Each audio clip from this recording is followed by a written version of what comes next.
Hello, legends and super legends. Welcome to Veloharmony's subscriber hangout. Today, December 21st, Friday, getting ready for the weekend. Just got back from a little spin massage on the bike. So I hope all of you have been well. Hey, Chris, we rolled out without you. Okay. Yeah, well, I changed the time. I got stuck on some issues I was handling, so I moved it to 12:30. I moved it to 12:45, then moved it back to 12:30. Hey, Paul. Paul, I just sent you a text. Check your phone about tomorrow's ride. Well, I'm going to start. Got a new toy. Let's see here. Selle SMP. It came in yesterday. Nice box. Other ones I bought didn't come in. They made some changes as far as just, this is the saddle. So the changes are primarily the lettering. What they did is, I hope you can see it. Let me turn on this light over here. Maybe that'll help. They have the Selle in, it's kind of almost like it's engraved. Instead of it being white, it's just engraved into the leather.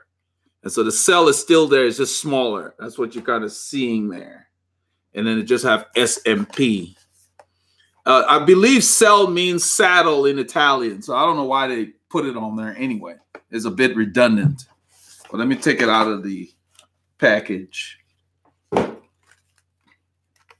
I'm not putting it on the bike yet until the seat post I want to use it with comes in.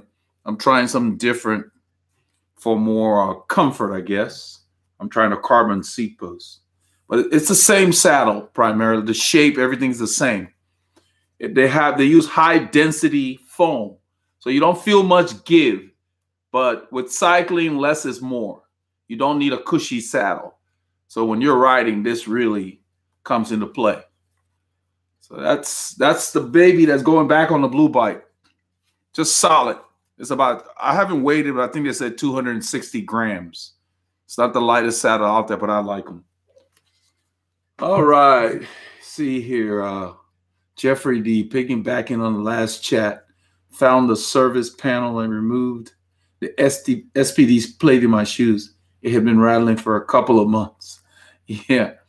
Yeah, that's the, I guess when I mentioned about going in the panel and putting, I'm going to put silicone in the shoes to test it in the rain. I believe it will work because I looked in there and the only thing that allows water is where those bolts screw in. I'll just drop a bead of silicone on each bolt and that will seal it completely because the rest of the shoe is sealed. It's just the threads that are not. And then you would only need to reapply the silicone when you replace your cleats or if you unscrew the bolt, you know, but the way I'm going to do it, even if you unscrew the bolt, it won't affect the silicone because I'm going to drop it on top of the bolt and around the area. So even if you move the bolt, it's not going to affect the silicone. And I think that should work to keep water from coming from under your shoe. And then you just got to have good shoe covers and you should be good to go in the rain. So it's one of those in progress things. They seem to have made the leather tougher. Whatever they use, it's tougher. And Paul, you'll be able to tell when you feel it in person, it's a little, it just seems to be a better cowhide. You know, they're constantly improving stuff, I'm sure. Because the leather on the other one, I did my best to keep it up, you know, because we ride in the rain, all kinds of stuff. So I would basically use conditioner on it sometimes because leather is like skin. But only the black is leather. All the other ones are microfiber. But I just love the shape of this saddle. Somebody said they can, on the last chat, somebody posted on here that they can't handle the aesthetic of this. And I don't see what's wrong with the look. You know, it looks like a saddle, like on a horse. This is where you'd sit in here. And our sit bones rest right here. And then when you go into drops, they roll. And then this supports you. So this cavity here relieves any pressure you're going to have on your perineum and whatever. So it's like, it's just designed really well. And what I wanted to show was that on the box, they say designed on your body. So I'm sure there's a reason. That's their byline, I guess. Design on your body. I thought that was kind of neat. Yeah. So doesn't come with much warranty. We get 24 months. I just got off the bike a little while ago. Being out in the, it's cold, and the tear, when your tear runs when you're riding, it dries. The same thing happened to my buddy yesterday. I saw it and I told him when he was here. But you know, 24 months or 15,000 kilometers. That's what they say their warranty is, whichever comes first. So basically, if you don't ride much after 2 years, you're on your own. You know, but it's durable enough to where it doesn't really matter. It's not, the prices have settled. They're around $239 generally. You can find them everywhere for like $239 to $248 if you just search. So that's kind of cool. So this one's in the bag. I had to allocate funds from elsewhere to get that one. So once the seat post gets here, I'll put it back on the blue bike. And I'm watching eBay and all the other places because I want to get a backup. I want to have another one because the one on my Colnago is kind of long in the tooth as well.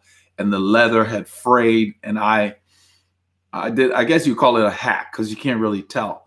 I took a leather tape, the leather tape for my handlebars. They send you extra ones that you use to what we call cheater tapes. And I cut it because the leather tore near the front of the saddle. This is the thinnest part. So you have to be really careful right here.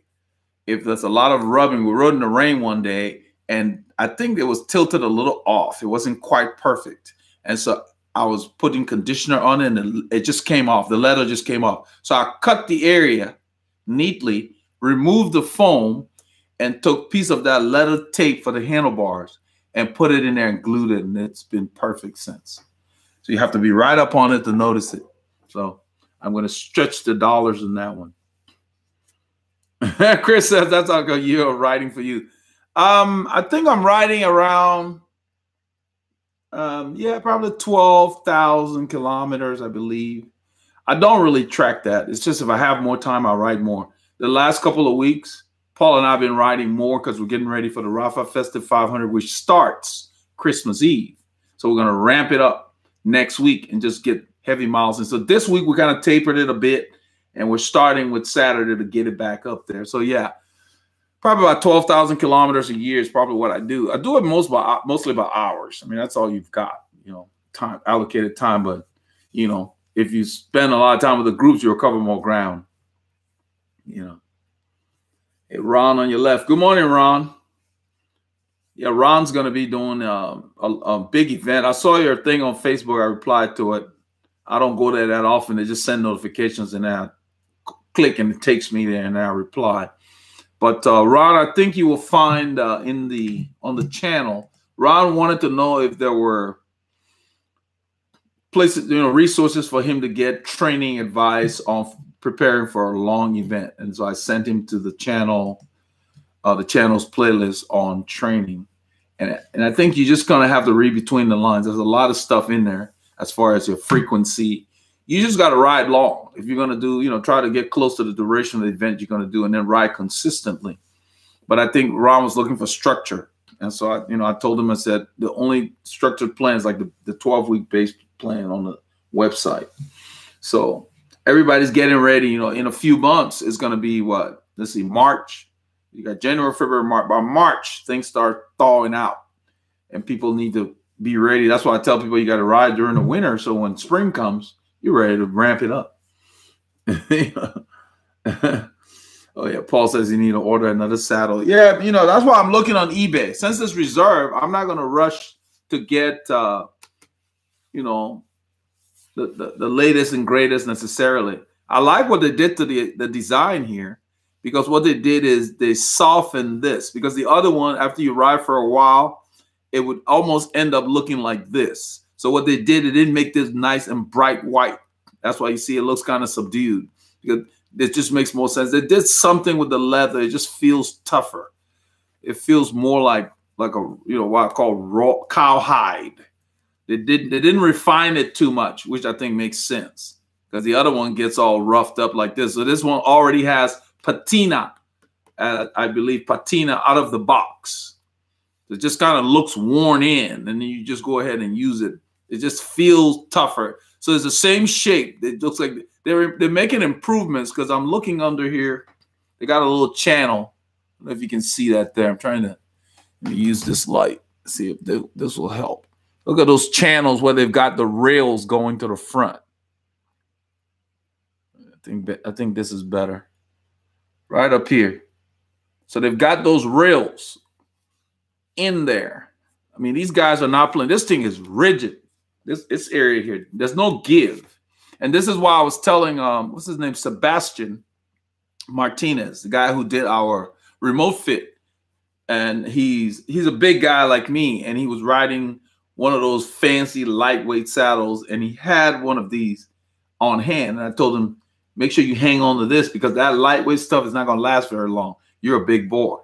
And so, you know, this is what I look for. This thing doesn't move. So that means you set your position and you're happy, and on the road it stays. That's what I like.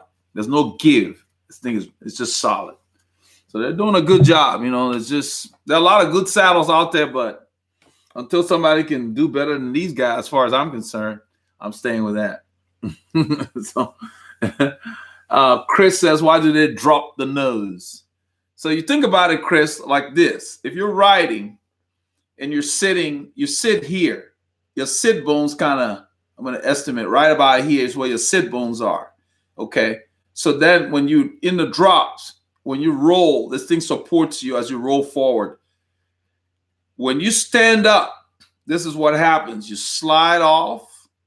And so when you're coming to sit down, the nose is not in the way to grab your shorts. You just slide back. I've had a lot of saddles in the past, and you guys probably have the same experience. You're trying to sit down, and it grabs your chamois, and so you got to pull it out of the way. Doesn't happen with this guy. I'm not sure if that's the reason it did that, but that's what you benefit from. So it basically, let me try to line it up with the credenza behind me. So it basically sits like this, level. Let's do this. Let me do it this way. Let's go up to the top. Okay, so like this is level. So let's say something like that. So if you think about it, you sit here. And all you're dealing with is this. The nose is never an issue. But this is where you get your support right here when you're in the drops. When your pelvis rolls, it just really supports your body, and you don't have any pressure because of this cavity here. I love this dip. It feels like you're sitting on a horse. Those of you who have ridden a horse, that's what this feels like. It's like you're sitting on a saddle, in the saddle, riding a horse. That's how this feels.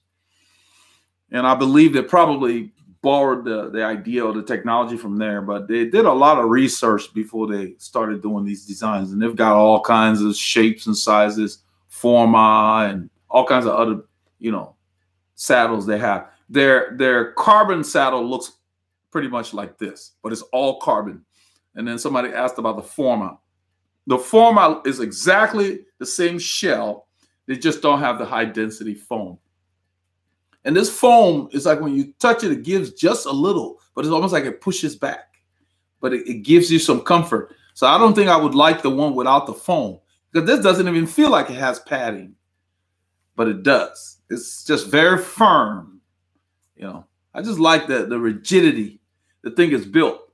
And because of this loop here and this little bracket, this bracket is plastic, so it's not necessarily a major piece of the structure, because this bracket here has those screws.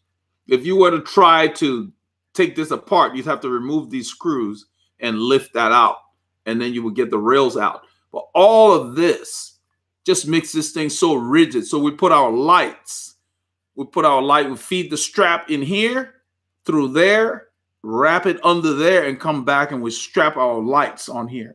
Perfect. Just a good spot for a bike light. So I was able to find that pretty quickly, and they shipped it within 2 days. Amazon Prime, I believe, has 2 days also. Yeah, so Jeffrey D. Yeah, welcome, Jeffrey. Robert Tengler, my neighbor in Tomball, Texas. And greetings and salutations. Are you going to record the Rafa rides? I don't know if we're going. I don't think we're going to record all of them. I think we're going to do, because the Rafa rides will fall within the, what do you call it, the group rides. I mean, you know, Christmas Eve. I don't know. I haven't. I mean, the first year I did it, I recorded them. And so I don't know. Maybe it's a good idea. I hadn't planned on it. But I guess we could do kind of like a documentary for that instead of like the normal group rides. Maybe we'll do snapshots. You know, I will discuss with Paul. I think, yeah, we could probably do that. Because a lot of the rides, it would just be Paul and I putting in the caves. You know, we just head out. And it's funny, we were riding, it was yesterday. Yeah, we're riding yesterday. At the end of our ride, Mo and his boys were also out there, and they were coming home in the woodlands. And we just heard beep, beep. Mo always beeps, almost like the Roadrunner. And I knew it was Mo. I didn't have to turn around. And he comes by and he asks Paul, you know, where we'd been. And Paul told him, and he said, just the two of you? So he was kind of like surprised that it was just the two of us heading out, because it was windy, cold. Those of you in the Houston area, you knew what yesterday was breezy. When you look at the iPhone app and the weather, the hour by hour has lines with a curve. It kind of like curves. Yeah, that means you're going to be in for it. I mean, I'm talking gusty winds. And so it was maybe 10°C, but it felt cooler. But it was sunny. So we went out anyway. That's probably what he meant. You guys went out there, just the two of you. So we're battling that wind. But then at the end, once they passed us, after he chatted with us, they took off. And then we waited for maybe 30 seconds. So then Paul said, let's go ride with these guys. So now we left a chase for us, and we had to chase. So we ended up closing up to them, which was kind of cool. And so we rode back in with them. And so, yeah, so they're out there chewing the same dirt we are. And then he said they were going to do it again today. And I told Paul, I said, nah, these guys are crazy. I'm not going to ride 120-some kilometers on Friday, then Saturday, and with all the work we've done this week. You know, plus it wouldn't have been practical. So I went out today just for a massage. I call it a massage on the bike, just to kind of check my equipment for the weekend. The bike I'm going to be using, I put the Victorias on the orange bike. And I got some new stickers. I'm going to put them on the website. I got some stickers that make the bike look like factory. I don't know if you can even post pictures on this thing, but I will put it on the website where the advert is for the stickers, you know, from Velo Inc. Because the letters, the way I did it, even my wife came in, I was working on it. You know, the women always want to know what you're doing.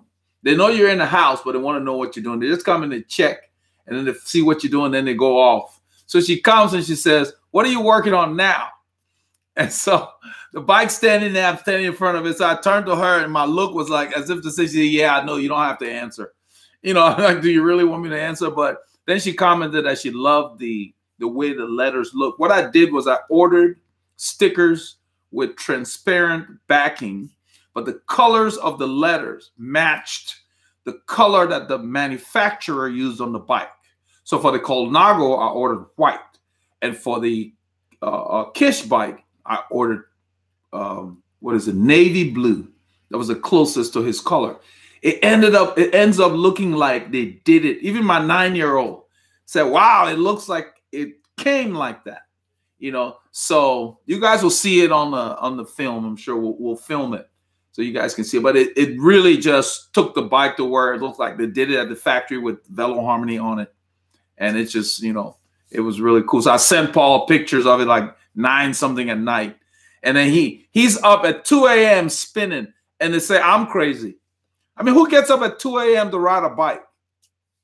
Talking about I'm just spinning at 2 a.m. So I get up. He's already replied. I get up like 6:30. I see the reply and the timestamp like 2-something. I'm like, this guy. So, yeah, you know, you guys are sleeping at 2 a.m., 3 Eastern. Paul's riding a bike on a trainer. I'm like, yeah, you know. So anyway, but yeah, that's cool. Let's see here.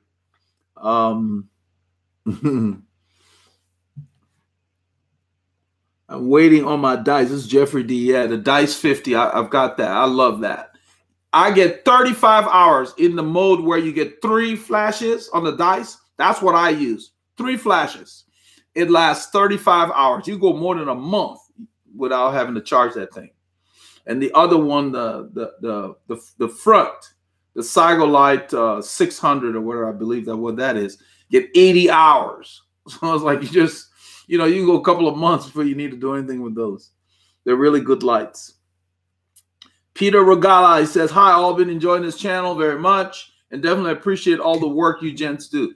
Well, thanks, Peter. It's a lot of work. We're riding with guys that are riding 15, 16-pound bikes, and we're carrying a 1-pound camera. And then we got all the crap in our pocket and all that kind of stuff. The cool thing is, though, I notice I'm losing, 1 kilo here and there.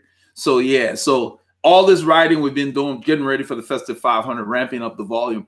And it just confirms that's what it is. You want to lose weight, you just got to get active. You got to just do stuff regularly. You don't have to kill yourself. And I'm going, related to that. When Mo and them came by, Paul and I had just been spinning. We'd come to climbs and we'd work the climbs. It was nothing structured. And those guys came and we turned it up, full gas. And we caught them while they were riding hard. And I told Paul, I said, man, and it didn't feel that hard. So I told Paul, I didn't have my heart rate monitor or nothing. We're just riding. And so I told Paul, I said, man, this is the miles are real. We rode up to them and it felt easy because I was looking for Paul thinking because we're in the wind. And I was looking for, he said, I'm here because we passed some other guy that was falling off their group.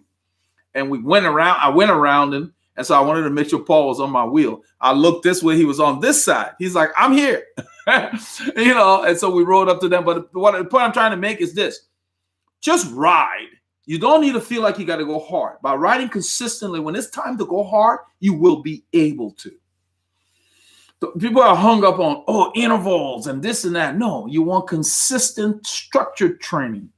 That's the key. You need to have what I call pyramid training, stair step. And then you come back down, give yourself enough rest. When it's time to go hard, you go hard. Because you want to save your hard efforts. Like I said, it's like seasoning. You save your hard efforts for the rides that mean something to you. Let's see here. Munes Goro, if you're trying out your FTP, can it be done hill climbing or does it need to be on the flat? Trying out your FTP. You mean testing? When you say trying out, I guess you mean testing. It's a lot easier to do it uphill. You can do it on the flat. You just have to push yourself more. You got to put it in a bigger gear, and then you got to get your cadence up. Because on the flat, if you try to push a big gear, you won't get your heart rate as high, and then your test might be a little more challenging. But you can do it on any terrain. The key is to remember that hill climbing is different than on the flat. So with the hill, you need to make sure your cadence doesn't fall too low to where your legs tighten up. The hill will get you there because the hill does it. On the flats, because you have more rolling, you can coast and so forth. You can't do that on a hill. You can cheat on the flats, so it's harder to achieve your FTP. You have to really be focused. So what we do on the flats, we tell you to keep your cadence up so you can use more of your aerobic system and not tire out your legs, because on the flats, it's harder to get your true FTP. So you can do it in either situation. I really like for people to do it if they can on a trainer, because it's hard to find a course where you can ride for more than 20 minutes with no interruptions. Because once you're interrupted, heart rate drops if you're doing, but power, the same thing with power. Once you soft pedal, power drops. That's why a lot of the power meters will have 3-second averaging, 10-second averaging, because sometimes they have normalized power, but you want that for like your reports. If you try to get raw power, your power would just be all over the place. It's just all over. It's crazy. So you really have to average it. And even if you do, once you back off for an intersection, your power drops. So then your FTP is not really a true. So a lot of times it's best to do it on the trainer like you're in a lab, because the trainer is true. There's no interruptions, The tests are hard. And so I always, when I give it to people, I tell them, make sure you've rested and you feel like going hard because you want a good number. It doesn't have to be perfect. Just being in the range is good enough because you're going to test again. But you save those tests. You don't want to do them too frequently. They can burn you out. This is Mansoor. Hello, Eldred. Hello. Hey, Mansoor. How you doing? Robert Tengler says documentary style sounds like a good idea. He's talking about the Rafa Festive 500 rides. We're starting on Christmas Eve. We're just going to be riding. I'm thinking, Paul and I I'm thinking minimum 128K a day. We're just going to pour it on, you know, just empty the tank, you know. So I've already told everybody here that want to visit. I say, come visit because I need babysitters, you know, because they like to come during the holiday and bring food. So yeah, come bring the food, but then come watch the kids so I can go burn off the food you're bringing. Let's see here. Roy Bakhta says, agreed. Always enjoy the hangouts. Good to hear everyone's thought. Yeah, the hangouts are unique. I like that. I'm glad that it's catching on. It's here to stay. As I explained earlier, it's easier on me because not that making the videos are a challenge. I'm going to do the specialty videos as always, but this is where we're talking about things you guys want to hear. I don't have to wonder, is this topic going to be something they're interested in and yada, yada, yada. So now I can be more selective, even more so, and we'll have higher quality videos, like when the saddle broke, boom. Or I think it was another video I made about, let's see, because that one went over really well, about, yeah, losing weight and getting fit or something like that. Yeah, that went over really well. So I'm going to make videos about things that are going on, what's happening, especially things that come from the Hangout that seems like it will be a good video. Make a video about that. So everything will be kind of related. So these Hangouts are not going to be standalone. But I think the Hangouts are great in that there is a connection. So I like that I'm able to give you guys access so we can just chat. Because on the other channel, it's hard. One thing, Paul is aware of that. One thing I noticed on YouTube, you go to our channel, because, you know, before I started this, and you comment on a video, they rarely reply. They rarely acknowledge. I try my best. As the channel is growing, it's getting more challenging, but I try my best to always reply to people one way or another when I get a chance, because I have periodic times that I set to check the comments and reply. And I think it's cool to reply to people, but the other channels don't do that, because I would reply to people on this channel and people will thank me for the reply. And I know why they're thanking me for the reply, because other people just ignore their comments. You know, it's not possible to reply to everybody as the channel gets larger, but I think that where it's necessary, based on what the person has said, you can at least acknowledge. You know, at a minimum, I tell them, thank you, glad you found the channel. I say that a lot. And I really mean that, because I'm saying, you know, it's here for you.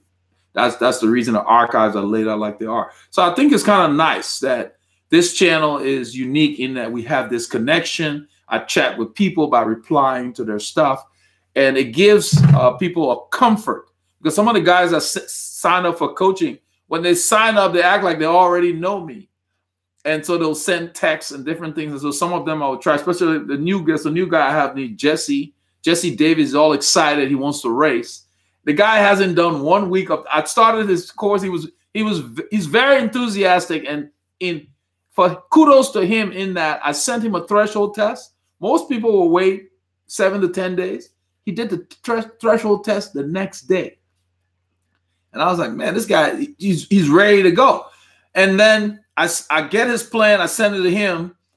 That's the same week. Usually it takes me 2 weeks. So since he was that anxious, I said, okay, I'm going to invest the time, get his plan ready. You know, he wants to go. So I sent the plan. But before he even finishes week 1 of the plan, he wants to know whether he can do a 45-mile race. And he hasn't done any group rides. I don't know if he can draft. And he wants to know, what do I think? And I replied and told him, no, you're not ready. I said, racing is hard. And it's even harder if you're not ready.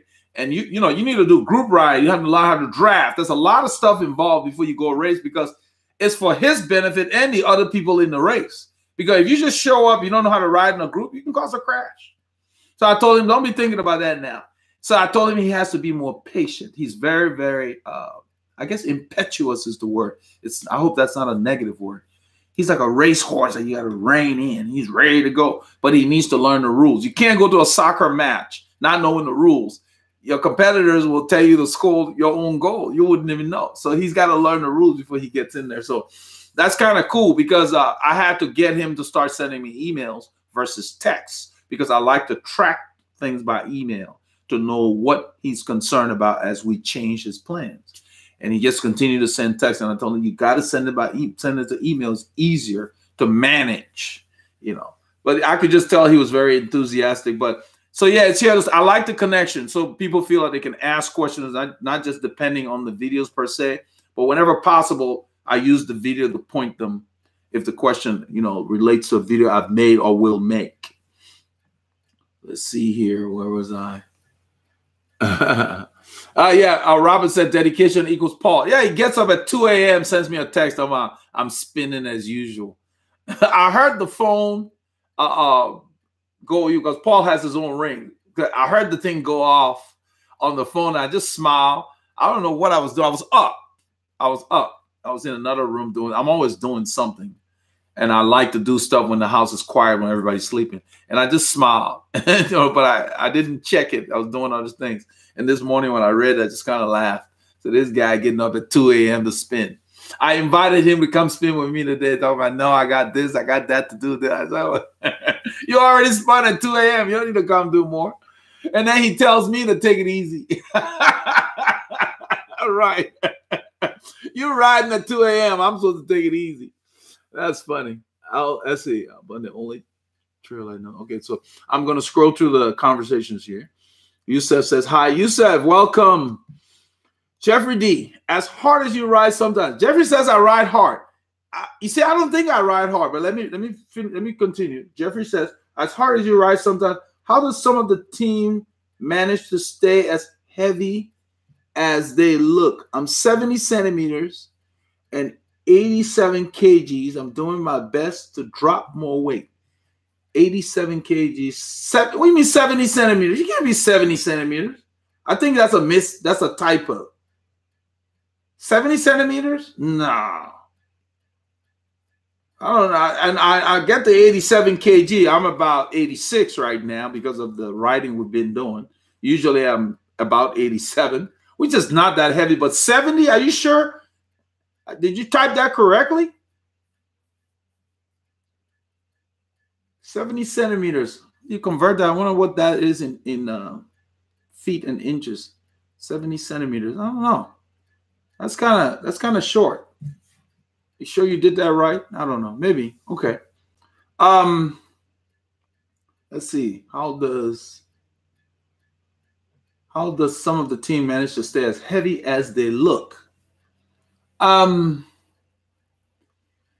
heavy because they're not doing what we're doing. For one thing, you got to realize, every time we ride, that's Team RR, and that's what you're talking about. Not all those guys finish the rides. If you notice, every time we go to Taco Corner, that's 1 hour into the ride. The group splits. People go back home. They might do 2 hours that day. Paul and I are doing minimum 4, sometimes 6. So now, everybody handles weight differently.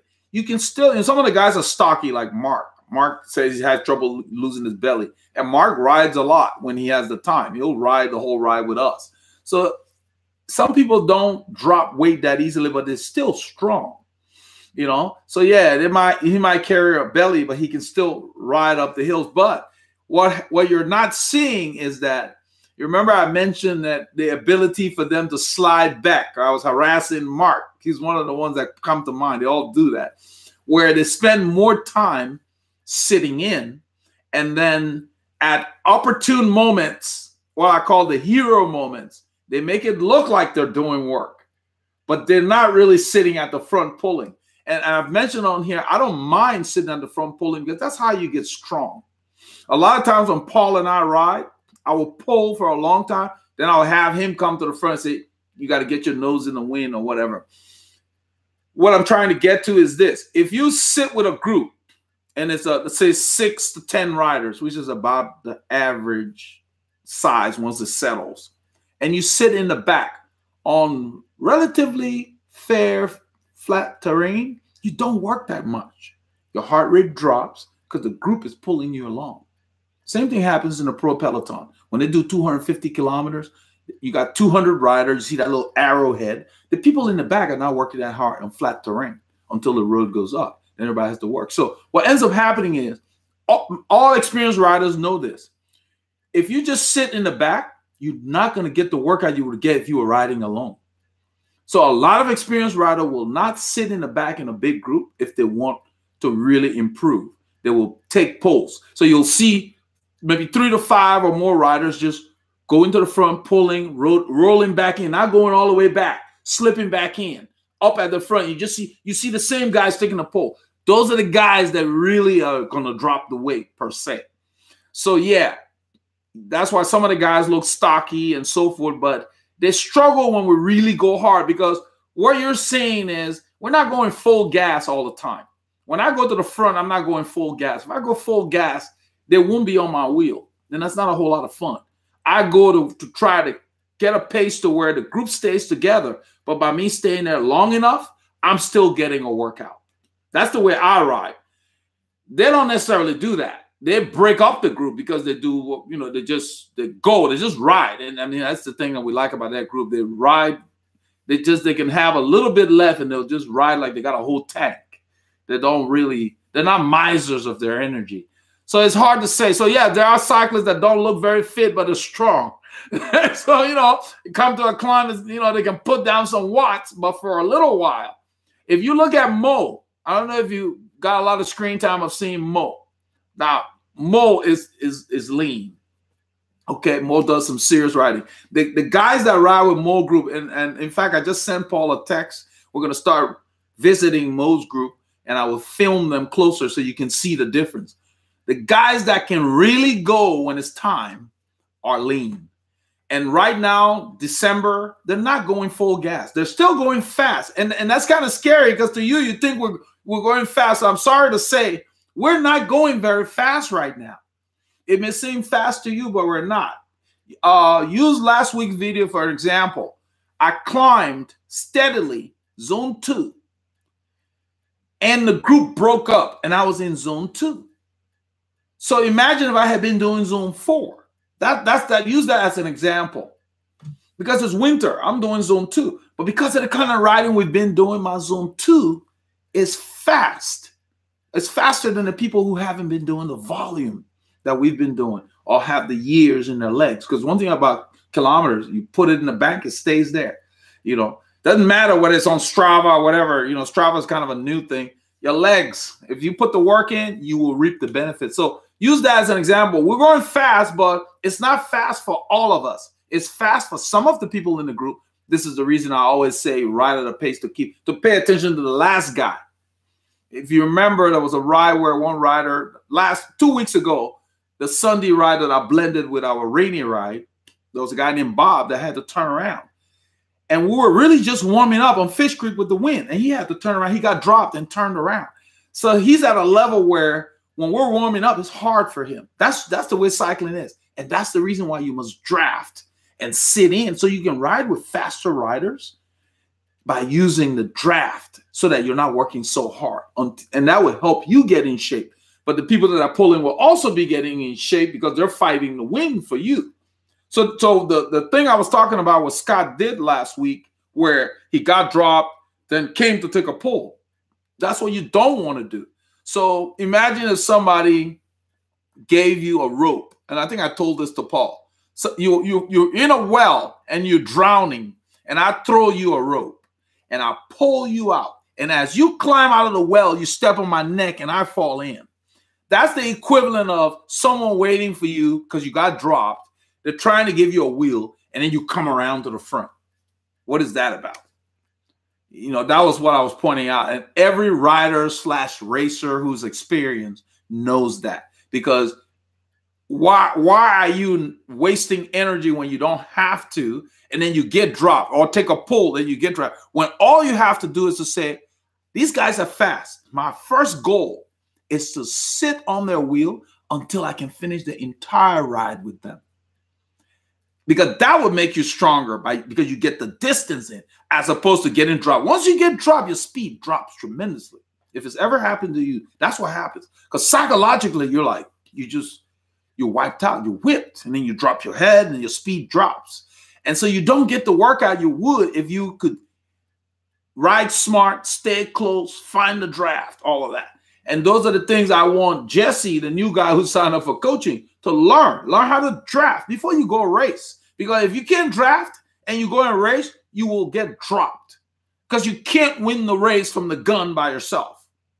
It's just not possible. If you got 30 guys chasing you, you're not going to do it. So you have to learn how to draft. And you have to learn timing. It's critical to know when to go. Even when you're running, even as a runner, you have to know when to pour it on. Same thing in any sport. You can't go too hard at the wrong time because then when it's time to go, you might be recovering. Very critical. So yeah, we're not going very fast now. And it seems fast, but no. When we're going, it's faster. We're going fast. Paul and I rode on, was it Thursday? No, Wednesday. And we were coming and it was windy and we were just rolling, just the two of us. And after a while, I looked in and I said, we're moving, man. He's like, yeah, because you could feel it. I mean, it's like nothing hurt. The road would go up the hill, into the wind. We're just rolling 28, 29 kilometers an hour into the wind, up the hill. It was on. It was a tempo that, yeah, if we did that with those guys, they would be all over the road. So I ride differently when I ride with them. I'm really making sure we get good footage, the last guy in the group. And that's why it bugs me when they break up the group, because then you could have just ridden alone. What's the point of starting with people and you don't try to keep them? And the funny thing is those people don't even understand. So there's some of them that do. But Randy's coming to the channel. He's learning. And so just know that these guys you see on the film, you know more than they do because you're here. They're not. Only one of them have come to this channel and they all know about it. So they don't want to get educated. So yeah. So you're ahead of the game. That's why I call you guys legends. You're ahead of the game. All right, let's get over here. He says, riding next to Elder, you have to continue improving. He is a diesel. That's Paul. And I didn't pay him to say that. It's funny he said that because we have guys we used to ride with, UMC guys, and we did the MS 150. Paul was actually sagging in his truck. That's the first year we met. And he said, I'm not ready to do the MS 150. Very hilly between here and Austin, 2-day ride. He said, I'm not fit to do it. You do it. I will sag. And he was filming. And this was the first time UNC got to see me ride where there are no intersections, no stop sign. And I just did not let up. The road's going down. I would shift up and just keep riding, going up. And so one of the guys, it was Bob. He was one of the heavy hitters in the group. He called me a locomotive.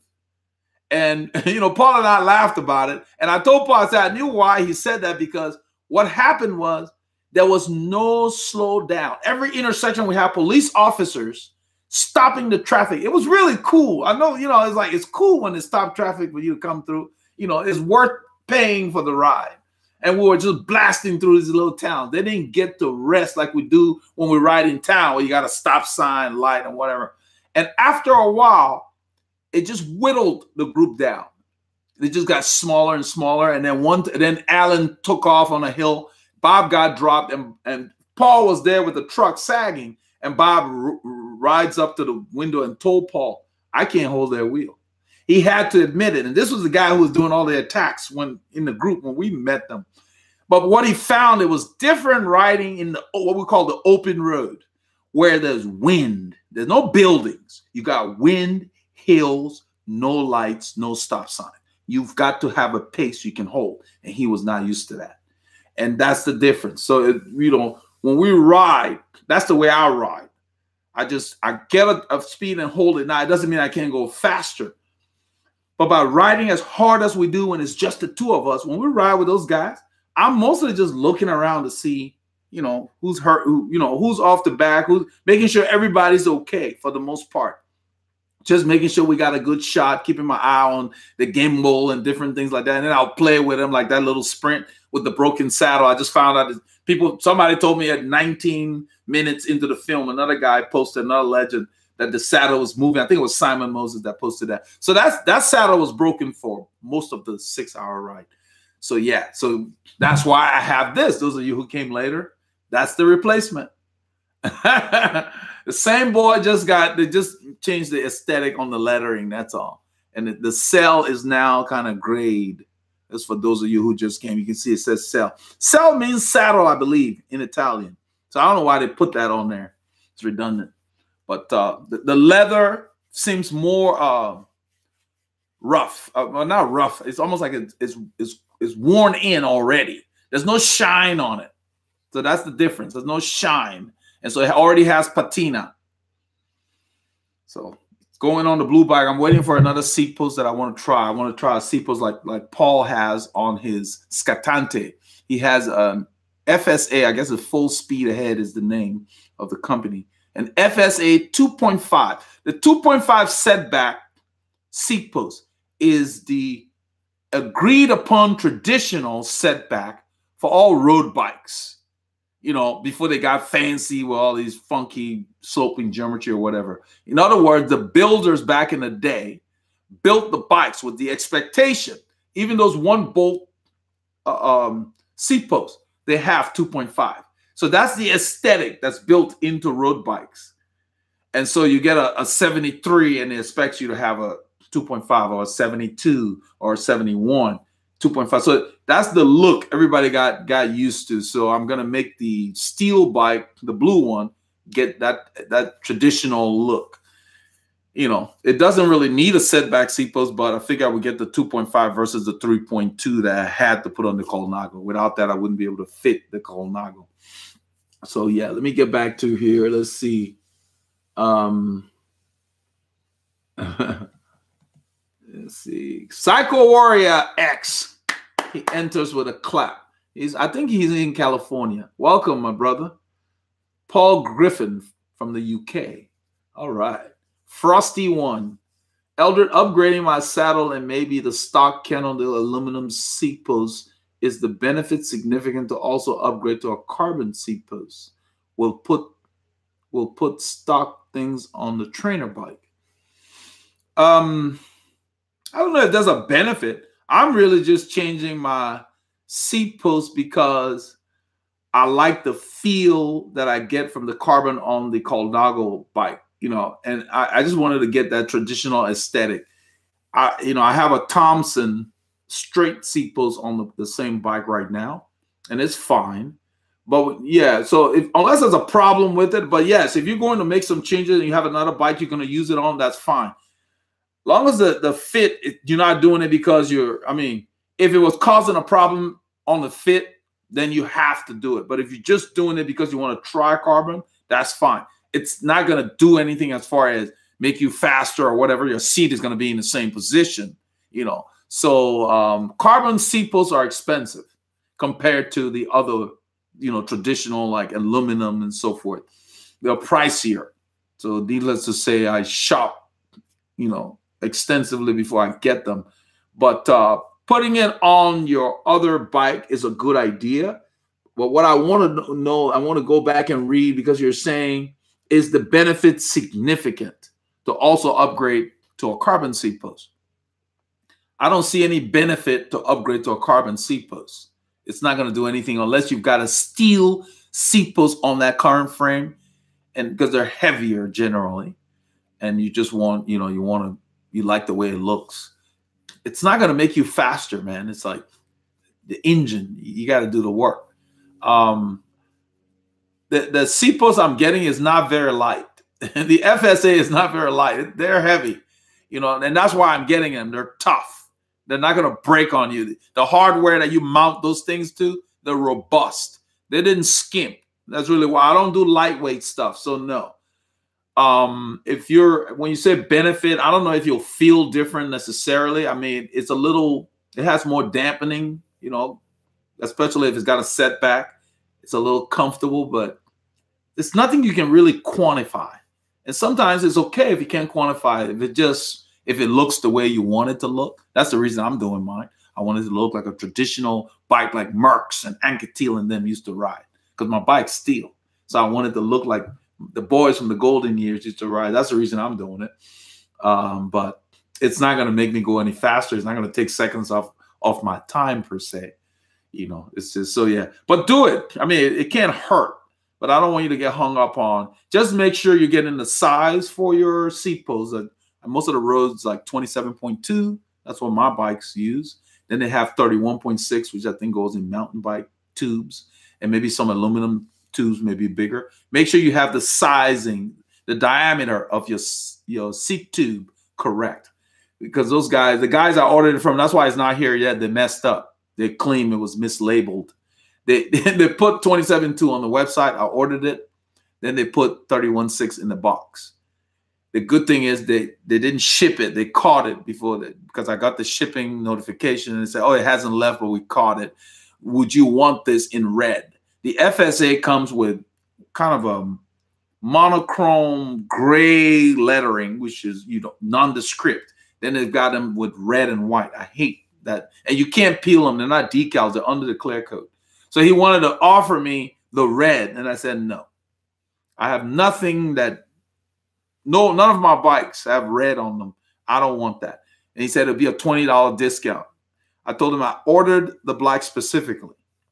So I'm waiting. So he's going to have it shipped to him, and then they're going to ship it to me. But just get it because you want to change the look of your bike, but don't consider it to be a benefit per se as far as performance.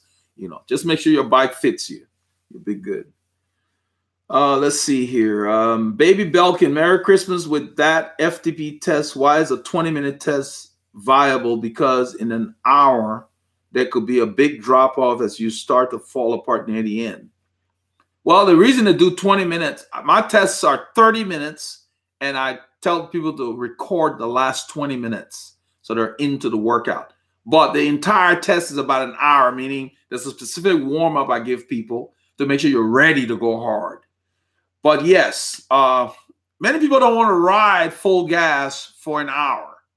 So that's the reason the test is 20 minutes, and then you calculate and you take like 5% off to account for the fact of that drop-off you're talking about.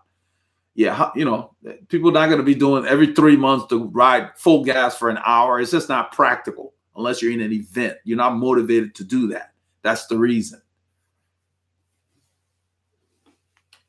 Because those tests are hard. Lewis Pollard. Hey, Lewis.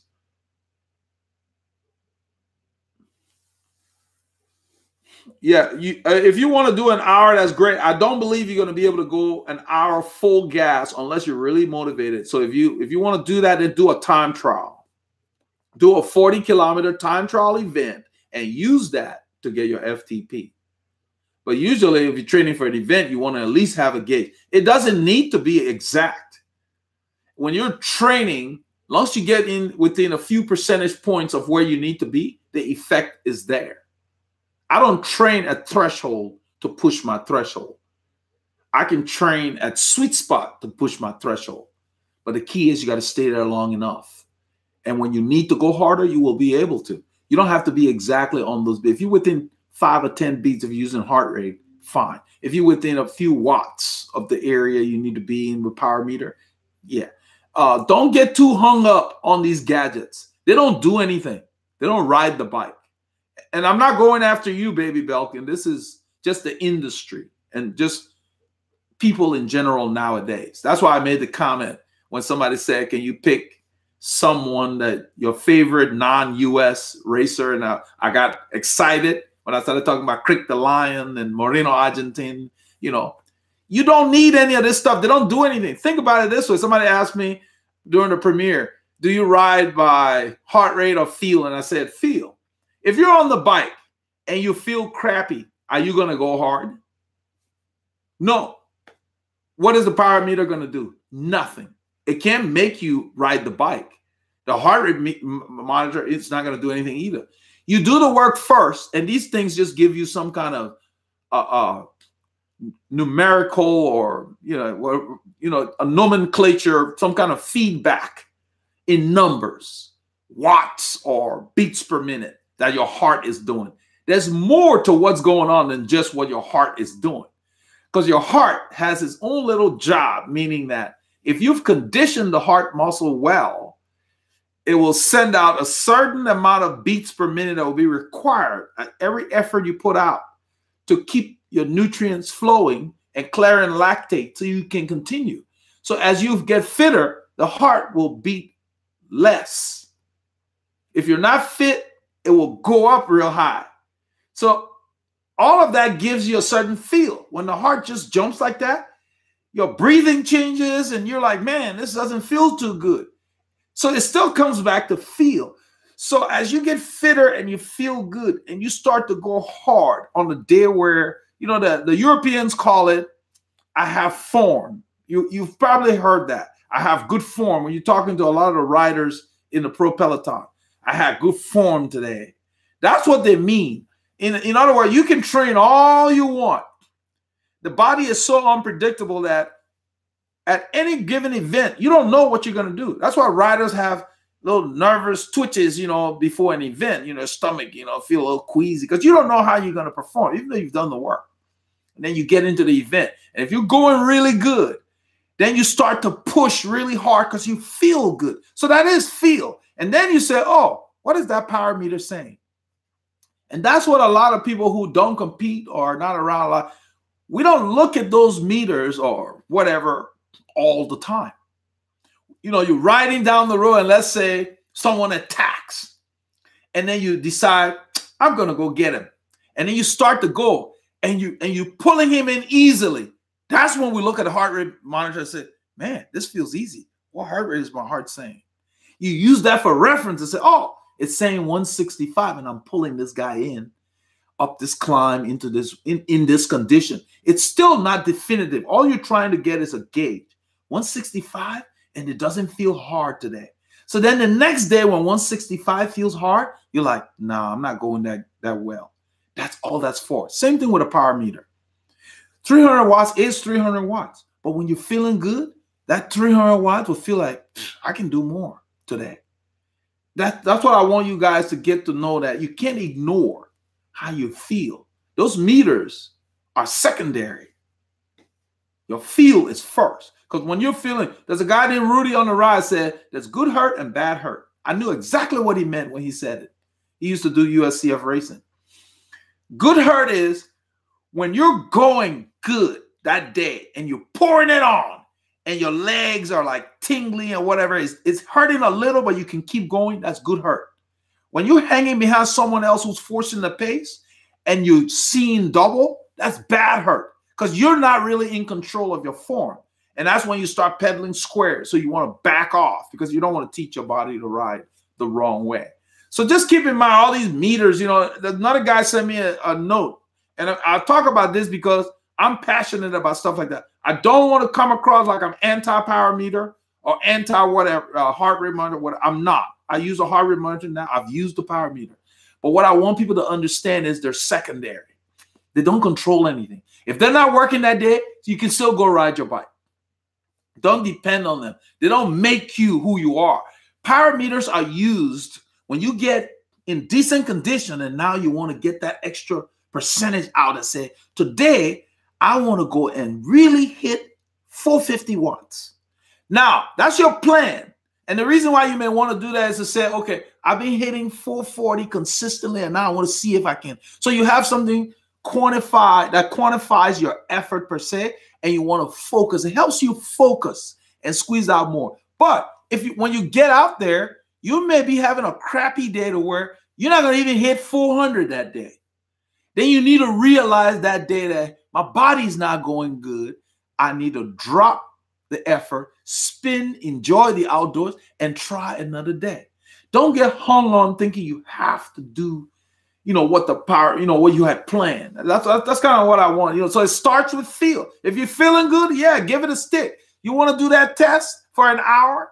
Fine, if you can go. But many people can't push themselves full gas for an hour. That's why you will find most of the threshold tests, even in Kogan's book, I think it's 30 minutes. You know, he does it similar to what I recommend, where you do 10 minutes hard. And then when you get into the 10 minutes and you turn on your timer or your lap timer for the last 20 minutes go by, then your body's warmed up and you're really ready to go. But that is after a full warm-up before you start the 30 minutes. That's why we ride to Team RR. I don't like to drive to a ride and not warm up and then start it. You know, unless we're going to start it slow, but it's rare that it starts slow. So we ride there. We get about 40 minutes, 35 to 40 minutes on the bike in rolling terrain. We're hitting 4%, 4.5% hills. When we get there, we're ready to go. So those guys that drive there, they're at a disadvantage. And a lot of them just go hard as soon as we get off of research, which is not long enough. And then they pay the price out there because they start feeling crappy. When your body's not ready to perform, you push yourself, you don't feel that great. So yeah, don't get hung up on these meters. They give you feedback. You got to do the work. Let's see here. Baby, but Merry Christmas with that FTP test. Why is there a 20-minute test viable? Okay, that was the same one. Murky Blaze. Hey, bro.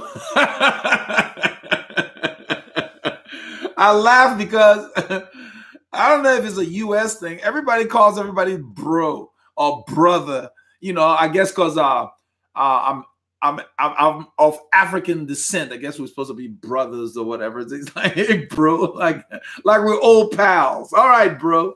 He said, did you know that Bontrager offers a free carbon wheel replacement for the first 2 years of ownership if you crash them, no questions asked? They ought to. And that's kind of nice. Those things are high. Bontrager, I believe, is owned by Trek, if I'm not mistaken. So no, I did not know that. That's cool. You know, like I said, the last session, that's one of the best things you can put on your bike. A nice pair of wheels, a great upgrade, because that's what you roll on. And once you get above, I think it's like 20 miles an hour, 32 kilometers an hour. It's easier to just roll those things when you have that the dish, I guess maybe 40. I don't know how deep you go, but the carbon wheels, there is a benefit, assuming everything else being equal, your fit is right, you got the right kit and all of that. You're not, but once you start rolling, it's easier to roll with those things. The wheels I'm riding tomorrow are my Zondas. I put the Vittoria Evo on them because they sing to me. I took them out today just to check everything. Whenever I change stuff on the bike, I want to make sure that the shifting and everything's good, because sometimes you check it on the stand and then you go on the road and it's off. So today's ride, I call a massage on the bike, was to just check everything, make sure it's ready. And they're just regular wheels, but they roll. I like how they're very responsive, and they're great for climbing. And the Zondas, they're not aero. They have a little bit of a molded lip. It's not a flat box, but nothing special. But they roll. I don't feel any slower on them, and I love the way they feel. They come alive. So, but down the road, we're getting a lot of solicitations for people that make stuff, but a lot of the guys are, like I said, new manufacturers in China and stuff, and I'll ask them for the link so I can see the product, so I can read reviews and whatever. And sometimes you don't get the link, but they want to just send it. No, I want to see. I don't want just any carbon wheel from anybody. There's horror stories out there. Be careful what you ride. But yeah, but Bontrager, yeah, they make good stuff. So that's good that they do that. I mean, if you're racing, yeah, that would be good to have, because if you have a crash or you hit something, it can be expensive. Those wheels are high. So you got to take care of them. And there is a company that actually will cover your bike, your wheels, all that stuff. There's an insurance you can buy for cyclists, whether you race or not, that will cover your bike. I think it's called Velosurance or something like that. Let's see. Murky Blaze looks like every other wheel brand is junk now. Okay. Murky. I mean, that's good. That's good that they do that. I think they should do it for the life of the wheel, as long as you own it. Much as they charge, they should do it. They should do free repairs, or replace it at 50%. That's what Rafa does. You crash in your clothing from Rafa. If they can't fix it, they will give you 50% off the current comparable garment. I had a short, and I think some of you guys may have seen some of the videos. The short was turning brown. The Lycra had faded. I'd used it so many years. I think I had it like 2012, and I used it probably 4 or 5 years. Anyway, it was turning brown. I sent it to Rafa because the Lycra tour, and the guy was like, the tailors recommended that they don't bother repairing it because the Lycra was so worn and it was faded that if they changed the panel, it wouldn't match the other one. So he offered me the Pro Team shorts, today's version, at 50% off. I jumped all over it because they rarely put those Pro Team shorts on sale because they know they sell. So yeah, that's great to know. Thanks for sharing. So let's see. Hey, Craig Belton, how you doing? Dario Same, how you doing, Dario? USMC 5900. Greetings from the trainer. Virtually riding in London while listening to Eldred Good Times. That's cool. Virtually in London. He must be on what do you call it, Zwift or something. Eric Nell. Hello, Eldred. Can someone find their FTP without a power meter? No. Because your FTP, the reason they call it FTP is a functional threshold power. So you need some kind of watt meter to give you your watts so you can know what the number is that you're going to average. You can find your threshold. I think what you may mean, they have a functional threshold power, which is FTP, and they have a functional threshold heart rate, FTHR. And that is when you're training with a heart rate monitor. And you could wear a monitor, have a power meter, and you can get both numbers with the same effort. I have people do that all the time. Jesse did it, the new guy I'm training, and he sent both numbers. And we got, once I get power, and for the people who have power meters and heart rate monitor, we're trained to power. If you don't have power meter, we train to heart rate. You got to train to something. And what I do, other coaches will require that you buy a power meter. I don't do that. That's an expense. Heart rate belt is inexpensive. And most people have a Garmin or a Wahoo that they can pair. They have belts that will work with it.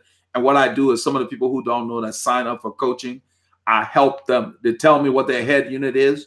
And then I go find the belt that will work with a head unit and send them the link and say, get that. It might be $20 or $30 as opposed to $900 for a power meter. I don't require anybody to have a power meter. And the reason is, you can get in shape without a heart rate monitor. Why would I require you to have a power meter? Spend $900. So depending now, if even if you're racing, like I say all the time, people race without computers. You know, you can do it by feel. It's not required. People get dropped that have power meters every week. All those guys in the group, they have power meter wheels and all kinds of stuff. We ride past them. Then they'll be telling us, oh, I saw 500 watts as you guys went by. And Paul and I laugh because Paul would say, I guess we're doing more than 500 watts. So don't get hung up on that. No. And I just want to explain the difference. The functional threshold power is what you would calculate if you're using a power meter, and the functional threshold heart rate. That's basically called your lactate threshold. That's what that is. They're all kind of a synonym in a way, because that's the point where you cannot go any faster because your body is not able to clear the lactate enough. That's when your legs start tightening up and everything. That's your red line. It doesn't mean you can't go beyond it, because for racing, you need to be able to cross that line, come back, and still recover. If you never go above that line, then if you ever have to do that in a race, that's a limiter for you. So the reason we start with threshold is that's your red line. As you train, zone 1, zone 2, zone 3, zone 4, which comes up, bumping up around your limiter. All those zones, by training more there, that line goes up. So you don't have to train at threshold or increase threshold. You can train in other zones that will also increase threshold. Because as zone 2 gets bigger, threshold goes up. Bigger in terms of you get fitter. That's what I mean. And then some of the training, you will go near threshold. And then close to the in-season training, I have guys go over threshold. They call it lactic tolerance workouts, so that you get used to tolerating that burn. That's the thing. So what you're concerned with here is, without a power meter, you can't get functional threshold power. But without a heart rate monitor, you can get your lactate threshold. There is a video I made called, I don't know what to call it. And I was leading to something. That's what I mean. I took a roundabout way to try to explain it. The video I made does not talk about needing a heart rate monitor or anything. All I talk about in the video is that your breathing changes. You're riding, everything's fine. You're going hard and steady. Then all of a sudden, you get the breath. Then your legs start tightening up. You don't need a monitor for that. You don't need a power meter. You don't need a heart rate belt for that. You know. You're at the point where your breathing is changing and you're huffing and puffing. You've probably been around other people that breathing is out of control and someone they'll be sweating. That's your threshold. And what you should do is back down a little bit from it if you want to continue. But if you stay there too long before you're ready, then you just blow. You go too much into the red. So you can train without having power meter or heart rate, but then you would have to train to pay attention to your breathing and how your legs are feeling. They start feeling rubbery and you're losing your smoothness. Then you're right there. And you can find that without those meters. Like I told you yesterday, Paul and I rode, I didn't have a heart rate monitor. When we were chasing up the mowing them, they were going. Wind everywhere. I just put my head down, got in the drops, and just started to go. Those monitors are nice to have as a reference, but you don't need them. Your body will tell you. I can tell what zone I'm in by how I feel. And now, of course, that's not definitive because if you didn't sleep well, one day you'll feel worse earlier than if you had a great week, you know. And that's the thing. It varies whether you got those things or not. And you must pay attention to that, even if you have all the monitors. Because if you had a rough week, because you had a lot of work at work, under a lot of pressure and other things going on, yeah, maybe that's not the week to go hard on the bike. That's the week to go sightseeing. Twiddle the little gears. You got to balance it off. And then you got an easy week, you can push harder on the bike. So you have to do that. I learned that a long time ago. You can't separate cycling from your life. It's part of it. I hope that helped. But look on the channel for the threshold. Let me find it. That will help you because you don't need any monitors for that. I actually had somebody send me a note last night that wants to sign up for coaching and wants to know why I'm not requiring a power meter. And I'm paraphrasing. And I told him the same thing in an email. I'm not going to tell you to spend $900. I don't know. If you're just trying to lose weight, you don't need that. Just ride your bike. Here we go. It's called How to Find Your Functional Threshold Heart Rate. I'm going to put the link here so you don't have to look for it. It is in the playlist with, let's see. The playlist. It's in the heart rate based training playlist. But the video does not require that you have a monitor. So there's the link. Okay, cool. Let's see here. Move on a little bit. All right. By the way, in my indoor classes, I like to go on the bike. This is Dario Same. I like to go on the bike number 6 that's placed at the front. I'm trying to simulate the outdoor situation being indoor. Okay. Paul Griffin, good enough for World Tour teams. I'm not sure what that means. Well, you're not on the World Tour team. I'm not sure what you're talking about. I guess he's talking about power meters. I'm not sure what, and I don't know what that is. I always kind of chuckle when people invoke World Tour teams. You're not on a World Tour team, so even if it's good enough for them, so what? They're not buying those things. You know, those guys have a truck full of that stuff. You know, and the sponsors bring them out. When they break, the sponsors come and pick it up, take it to R&D. They ain't spending any money on them. So some of the stuff, I'm not sure what the comment alludes to, but I don't copy the World Tour teams. That's not a barometer. You're not on a World Tour teams. Some of the stuff they have is not very practical. It's not for everyday folks. A lot of those guys retire. They don't buy carbon bikes. They buy steel bikes. It's not in the news. They're using their own money. I told you guys a story about Miguel Indurain. He didn't believe how expensive the bikes were. He's like, they're bikes. And you know, he had bikes galore, and I guess he didn't keep any of the team bikes. A lot of them give those bikes away every season. Or give them to friends, whatever. They keep one for training or something like that. But yeah, It's just, so there's a lot of stuff going on with the World Tour teams, guys. It's not as glamorous as it looks. These guys are in and out of hotels all the time. They're away from home the whole year. It's tough on them. That's why some of them retire and come back home.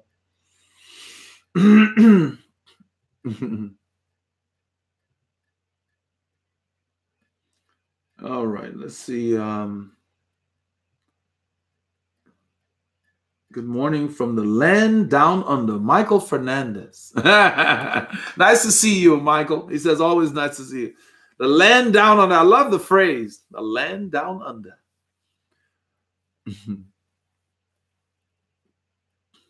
I'm not sure what this guy, FRZMIN78. I'm not King George. King George Weah is a soccer player in Liberia. I think he's running for president.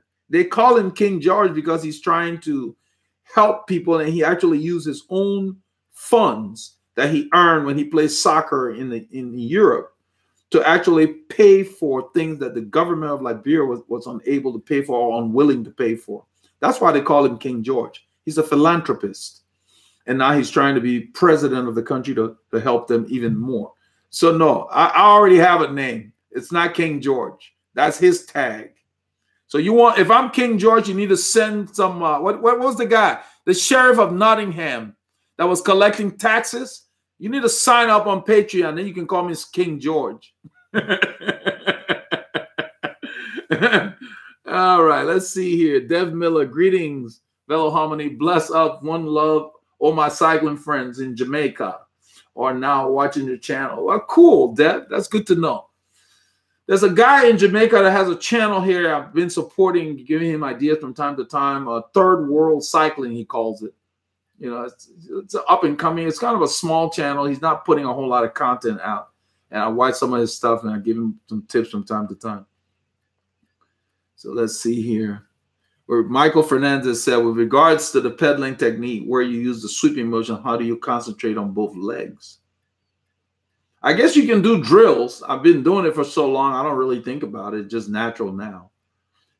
The biggest thing is that when you hit the bottom, just pull up, because your logic should be, I don't want this other leg carrying that one. So whichever leg is not pulling up is being carried by the other one. So you're not using all your muscles in your leg. The harder it gets, wind, hill, I pull up even more, because the muscles in the back of your legs are larger and they have more endurance. You want to use your quadriceps for sprints, quick bursts. You save them. You know, let the guys in the back, your gluteus maximus, hamstrings, let them do the work, sustain stuff, you know, so that the quadriceps not doing the whole job. People who have high saddles, they're limited. They can only push down, and then they don't last. They're fatigued. So yeah, just do drills. You got to do pedaling drills. The same thing with the deep breathing. It just becomes automatic. I don't think about that when I'm riding. I'm watching the road. When I'm riding, I read the road. I'm very particular where my tires go. That's what I pay attention to, watching the road for hazards and, you know, other users. So let's see here. Randy Hungo says, I have to rely on the heart rate monitor to make sure I'm not pushing too hard on days when I'm trying to stay in zone 2. I tend to ride harder than I should. Yeah, I'm sure that's possible, but even though you're looking at the monitor, look at the monitor and then listen to how you feel, so you can know, okay, this is what it feels like to be in this zone according to the monitor. Because remember, the heart is just one muscle. The heart really does not represent everything that's going on. That's why I try to let people know. It's really a guide or a gauge per se, but it's not the whole story. That's why the pros in Europe now are using heart rate belts and power meter. So they're trying to balance off the two things now and say, okay, 300 watts, I'm 130 beats per minute. And then 6 months from now, at 300 watts, am I still at 130 beats per minute? They gauge it as improvement. Because the heart does not represent really how hard you're going. You know, you got your legs, your back, your hamstring, you got all those other muscles playing in. All the heart is trying to do is to beat at a certain level to remove the lactate and get the blood nutrients to your muscles so you can keep firing. So if the heart has to beat too high, it affects your respiration. So then you have to back off. So as you get fitter, the heart does not need to pump that much. And that's how come you know, oh, I can go harder now. That's really what it is. So it's just one factor. You cannot ignore everything else. You know, if the heart says 130 beats a minute and you feel dizzy, you need to back off. You know, that's more important than what the heart's doing. Even though it says it's low, if you don't feel right, that means you're going too hard. And if you're recovering, you should be able to tell when you're working. I mean, if the gear is light and you're just kind of floating, that's recovery. But if you feel like you're pushing physically your legs on a recovery day, then it doesn't matter what the heart says. You downshift because you're supposed to be resting. So you got to be able to not ignore how you feel. I think that's something to work on. You can't depend on those things. We don't look at it. When we're riding, I glance from, if I come to a hill and all of a sudden my breathing changes for the effort, then what I do is I'll glance at the heart rate and say, okay, what heart rate is it telling me I'm changing at today? Because it's always different, depending on how much rest you had, how great you're going. You know, sometimes my breathing will change at 181 beats per minute.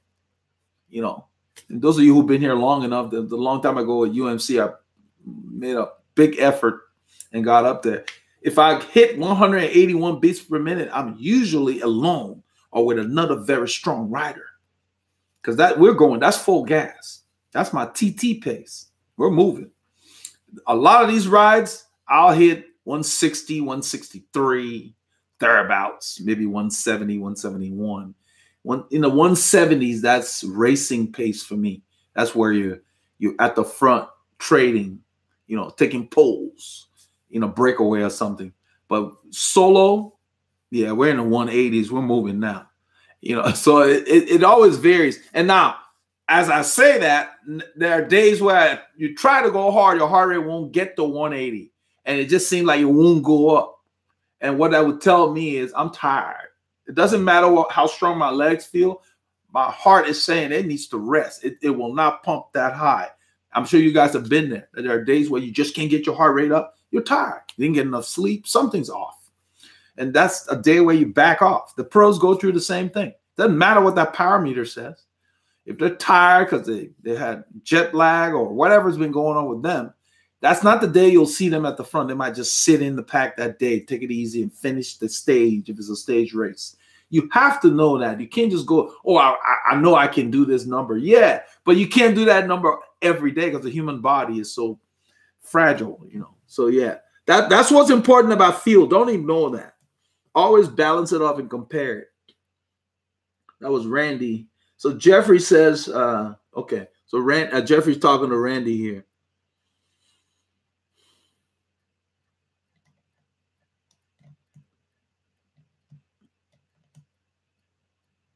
Eric Nell, our super chatter. Eric, how can I say this? Eric is making you guys look bad.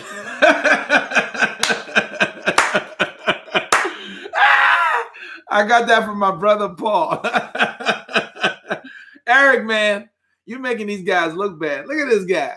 Eric, thank you, man. He said, thanks for answering my question each week. I appreciate your generosity with regard to your time and effort in helping other cyclists. Eric, thank you, man.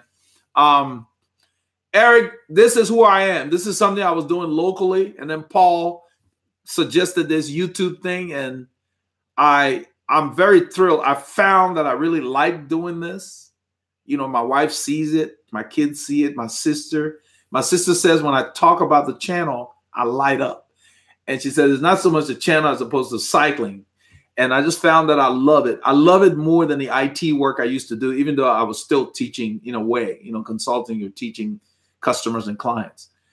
And it means a lot to me when people support the channel like Chris Roxbury and the other super legends, because it's giving me an opportunity to divest myself from something I don't like and do something I love. That's what you guys are feeling. I love it.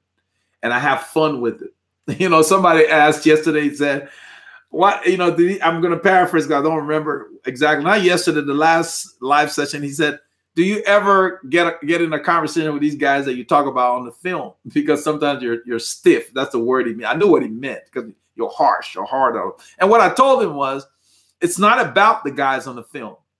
It's about the rest of you guys, because I was there.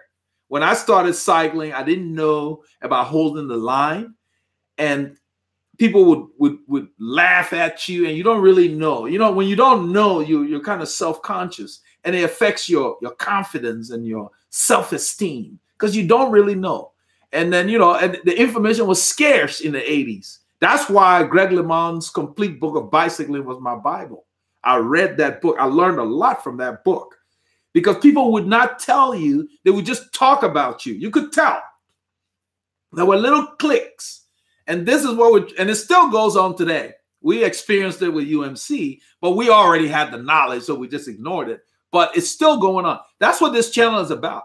Because think about it. Well, what you guys know here, that's why I tell you, I call you legends, because you know more than the average cyclist. They're just not aware. It's not a negative thing. But then there are people who are aware that don't share.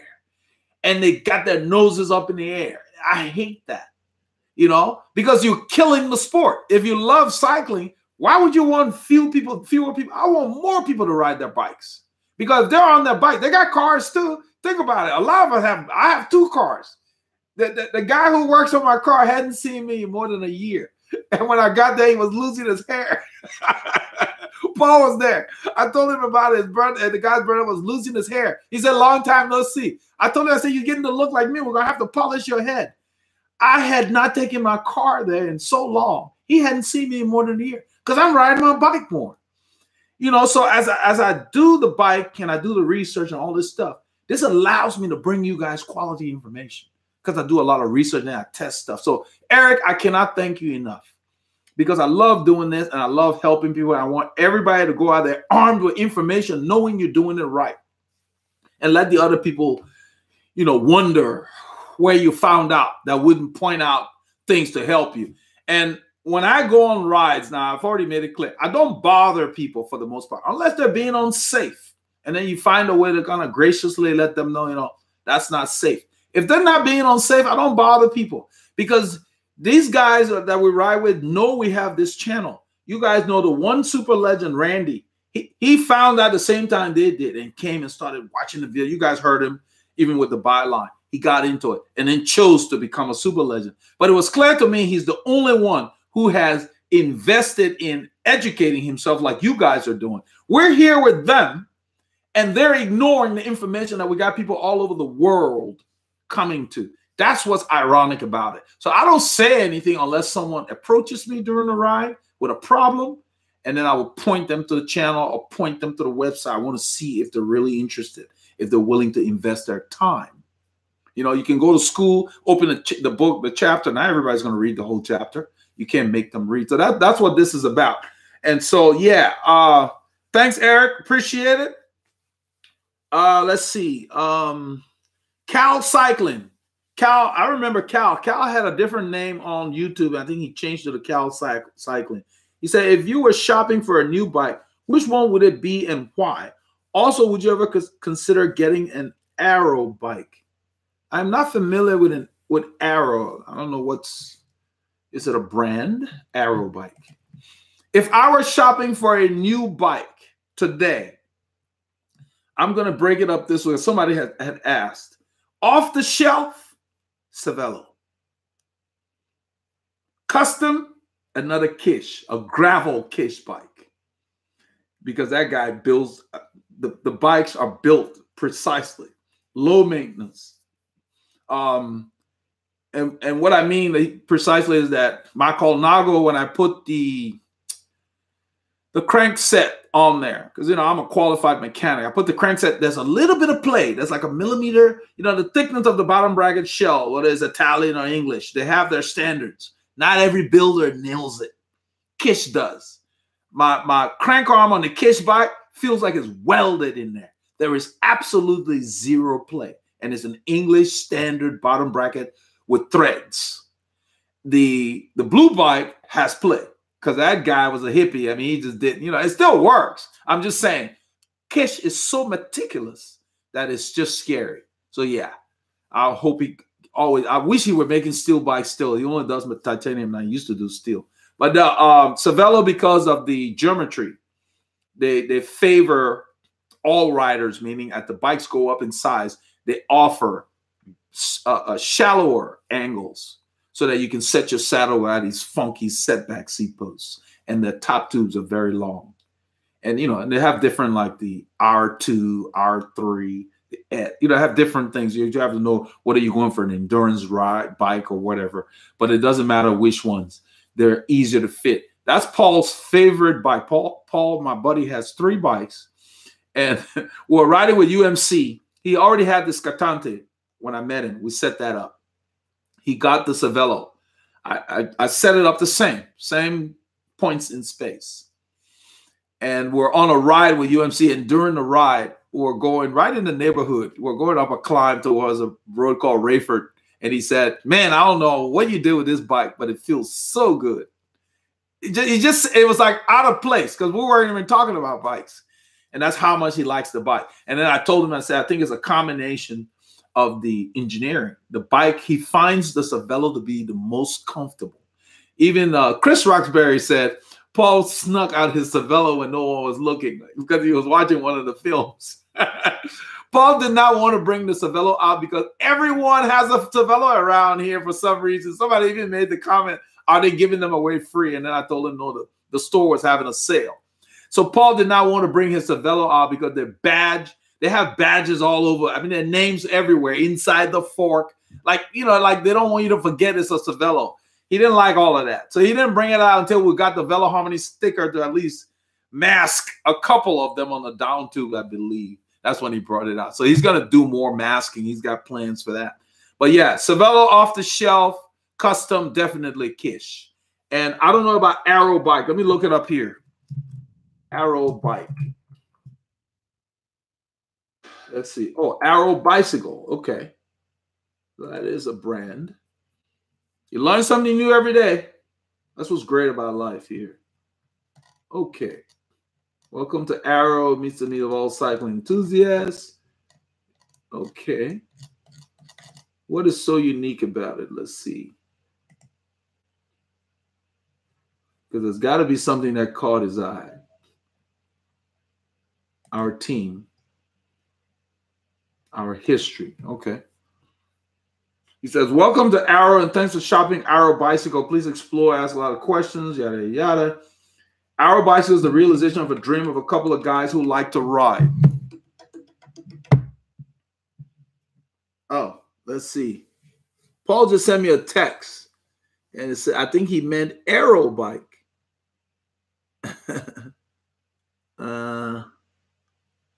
Let's see.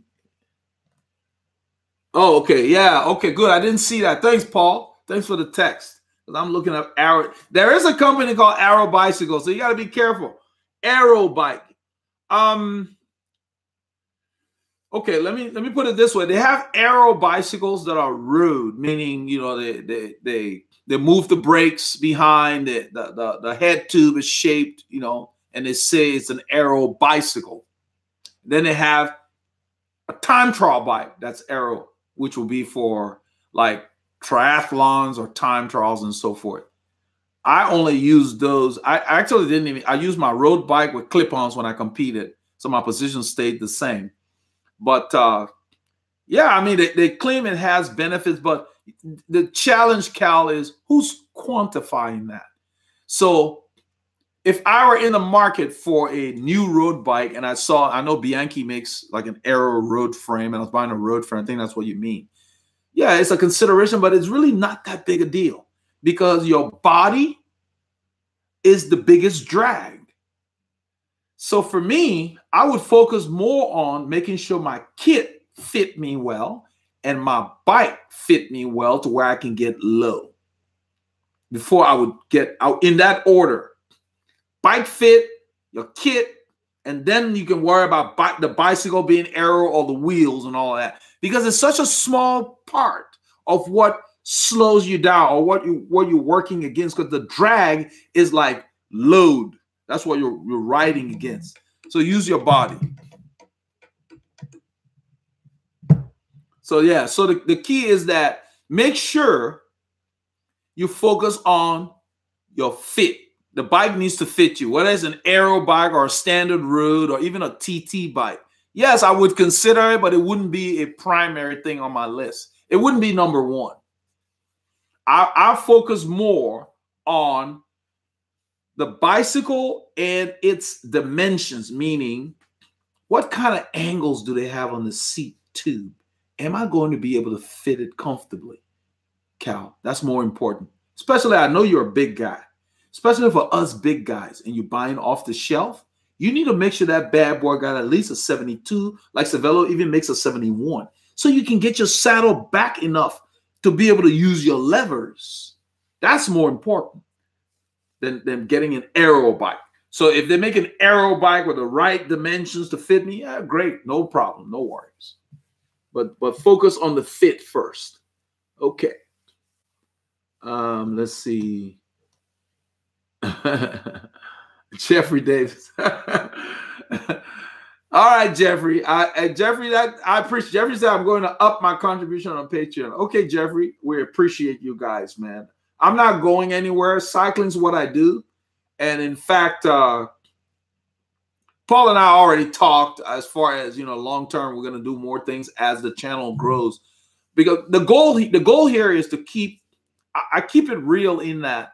If you guys notice, I'm not telling you go buy this, go buy that, whatever. I'm not saying don't buy it either. But what I'm saying, like when Cal just asked about the aero bike, what I'm saying is if the bicycle cannot be fitted to your body, it doesn't matter if you got it for free.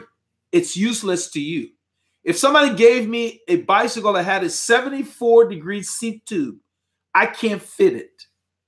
My Colnago is 72.75. I can barely get it right with a 3.2 setback seat post. I don't think they make anything more than that. You don't want that. That's from a physics standpoint, it's just not practical. So that's what's important is always look at whether it can fit your body.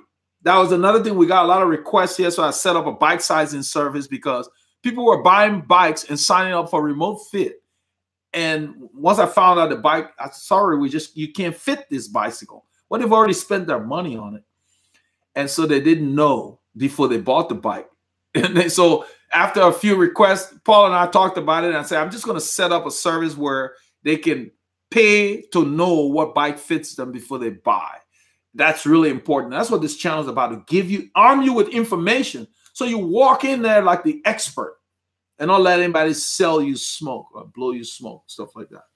So let's see. I hope I answered you correctly, Cal. I think that's what you needed. Yeah. Don't make it number one. Doesn't matter what it's aero or not. Don't make it number one. Make sure it will fit you because you're a big guy. I think you're 6'5" or something like that, if I remember correctly.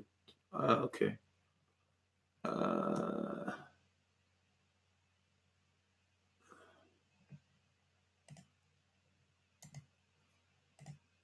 Let's see here.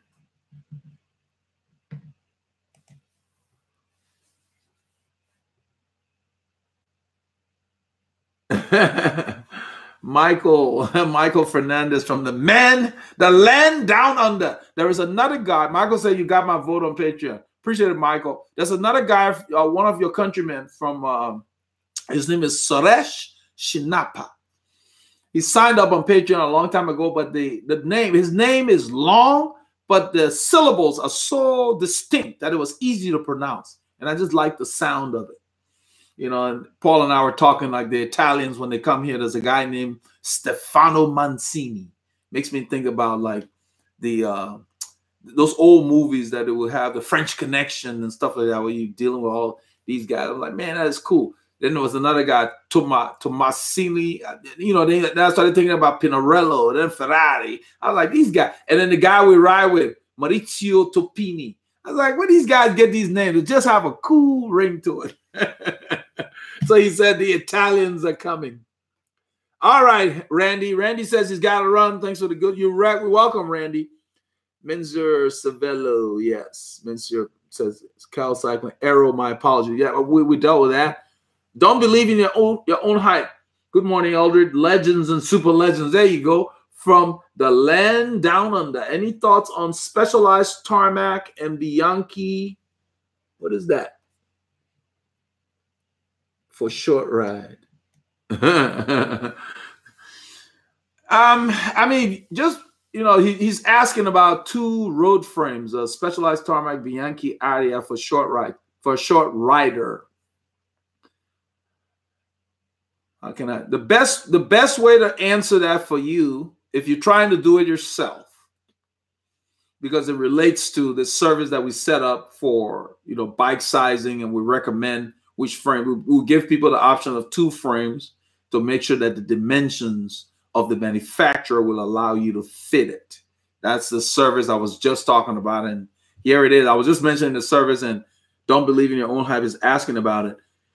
You want to make sure that you know your size. If you don't know your size, then you're at a disadvantage trying to pick either one of those frames. Because whether it's specialized Cannondale Bianchi, you got to know that I can ride a frame in my size that does not exceed 73.5, meaning the setback. So you don't have to get those funky seat pull, and sometimes you still shove the saddle way back. Because the saddle will allow you comfortably to work from here.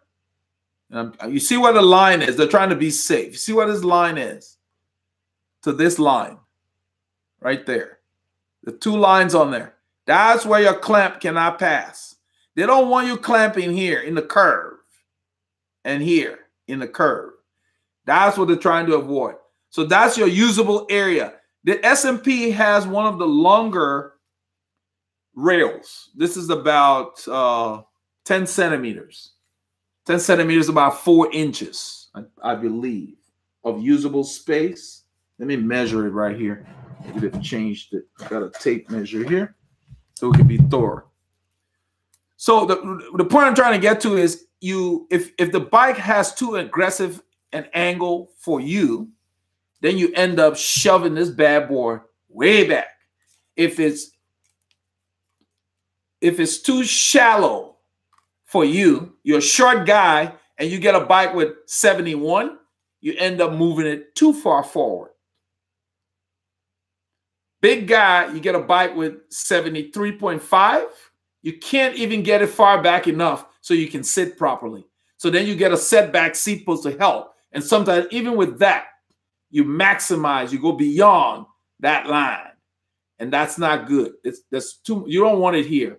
It's too much. They don't want you to use that spot. That's why they put the line over here. So you need to make sure that the frames that are being manufactured by Specialized in your size, if you know your size, have the angles on the seat posts that will work for you, and that the top tubes are either not too long or too short for you. That's why we do that frame sizing service. We tell you all of that. We tell you what kind of brands will work for you. I wanted to put the tape on here so you guys can see what I was just saying. And I'm going to just guesstimate. This is a tailor's tape. So you can see this even exceeds 4 inches. So let me hold it like this. There. Okay. So it's almost 5 inches. And it's usable, I would say 4. That's why they say maybe 4 1/4. Let's move it this way here. Right there. So 4 1/2. Usable. That's pretty long. A lot of saddles don't have that much rail. SMP has one of the longest rails. But even with that, if the seat tube on the bike that you're getting is not aggressive enough, shorter riders ride more aggressive seat tubes. And what the builders do is the smaller frames have more aggressive seat tubes. So when you see a big guy trying to go down too far, he's running the risk of having either a large setback seat post, but then too short a top tube, especially with a standard bike. Then he'll end up with a very long stem if it can even fit him.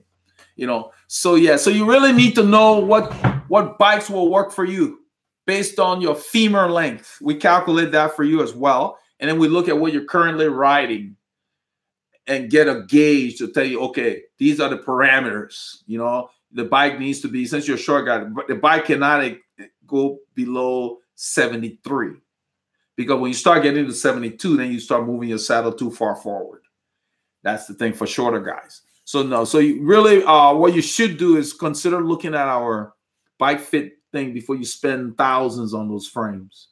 then we can tell you which manufacturer in your two frames will be best to fit you, or if none of them will fit you. I got the request when I did that thing about a specialized hinge, and we've had a lot of email from the website, people saying, I wish you had this, so we know. I wish I had known before I bought this, because that's the problem I've been having. And if they invested in all kinds of seat posts to try to get it right, and it got to be a money pit, and a lot of people end up selling their frames. So it's a pretty big deal. All right. So somebody wanted to say, Munez Goro says, how about dealing with family and commitment while trying to keep writing? I schedule. Saturdays and Sundays is very easy for me. That's why you see me wearing all the crap, and it's 4C, and I'm going out. I don't wait. There are riders here that when we're coming home, they're just going out because it's warmer now. It's like 12C, after lunch. I can't do that. I have the morning, so I have to do it in the morning so I can balance the rest of my life with my cycling. My cycling does not interfere with the rest of my life. It is a part of my life. So I schedule it when the mornings are best, especially on the weekends. My family is still sleeping when I leave, and by the time we're getting back, they've been up maybe an hour or two, thereabouts. There are times on Sunday when I come back and they're still up, because Sunday we don't usually ride as long, but we leave the same time, thereabouts. So you have to schedule.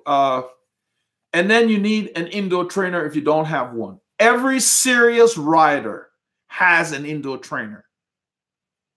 It is even more important than all those meters and stuff, because what it gives you is flexibility. You heard Paul was riding at 2 a.m. He wasn't outside. He was on his Super Magneto Pro. Feels like just like the road. Run a fan, turn on whatever, TV, whatever, and just spin. You don't need to be killing yourself. It's that consistency to where somebody asked about how do you remember the poll? I'm paraphrasing. I don't remember the comment on here. That's when you work on those things. That's when you work on drills. That's when you work on pulling up and making sure you work on that by yourself. I have my best ride sometimes when it's just Paul and I. There's no distractions. I mean, we're moving. I'll ride for a while, flick my elbow, he'll come around. Then when he comes around, I sit in his draft, get something to eat, drink, whatever, and then I go back to the front. And we cover so much more ground. So don't feel like you need a big group. You need to prepare so that when you get with the group, you're armed with knowledge and you're fit. And then it's a lot of fun. And then people will start asking you, oh, where do you train? And this and that.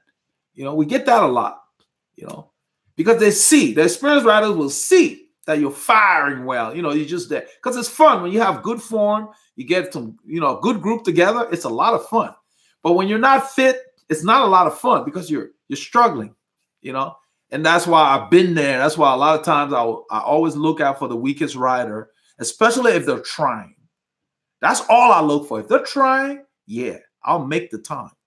One of you guys saw a video I did where we're in a park. We parked at the park. We're going to go for a ride. And some guy shows up and he's riding around just to park. And I took the time to kind of let him know, you don't want to just ride here. You'd be bored.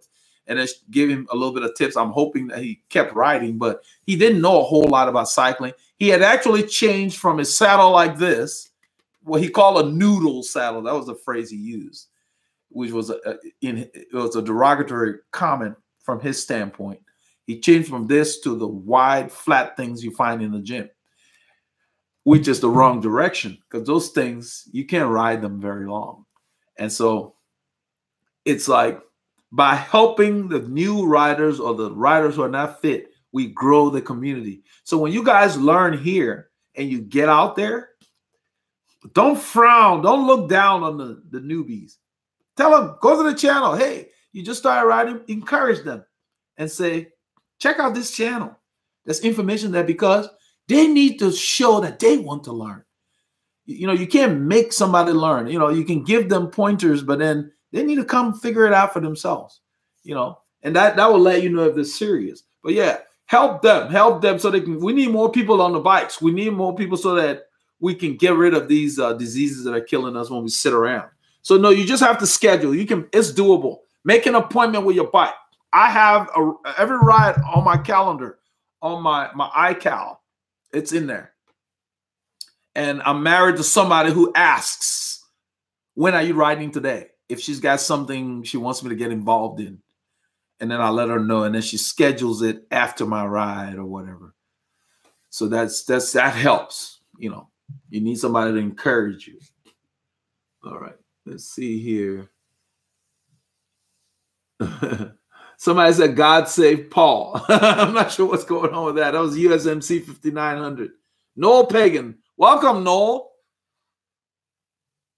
Let's see here. Dev Miller says, I'm 215 pounds, 6'1". I'm looking at the SMP saddle. I'm willing to invest in saddle with that amount of comfort.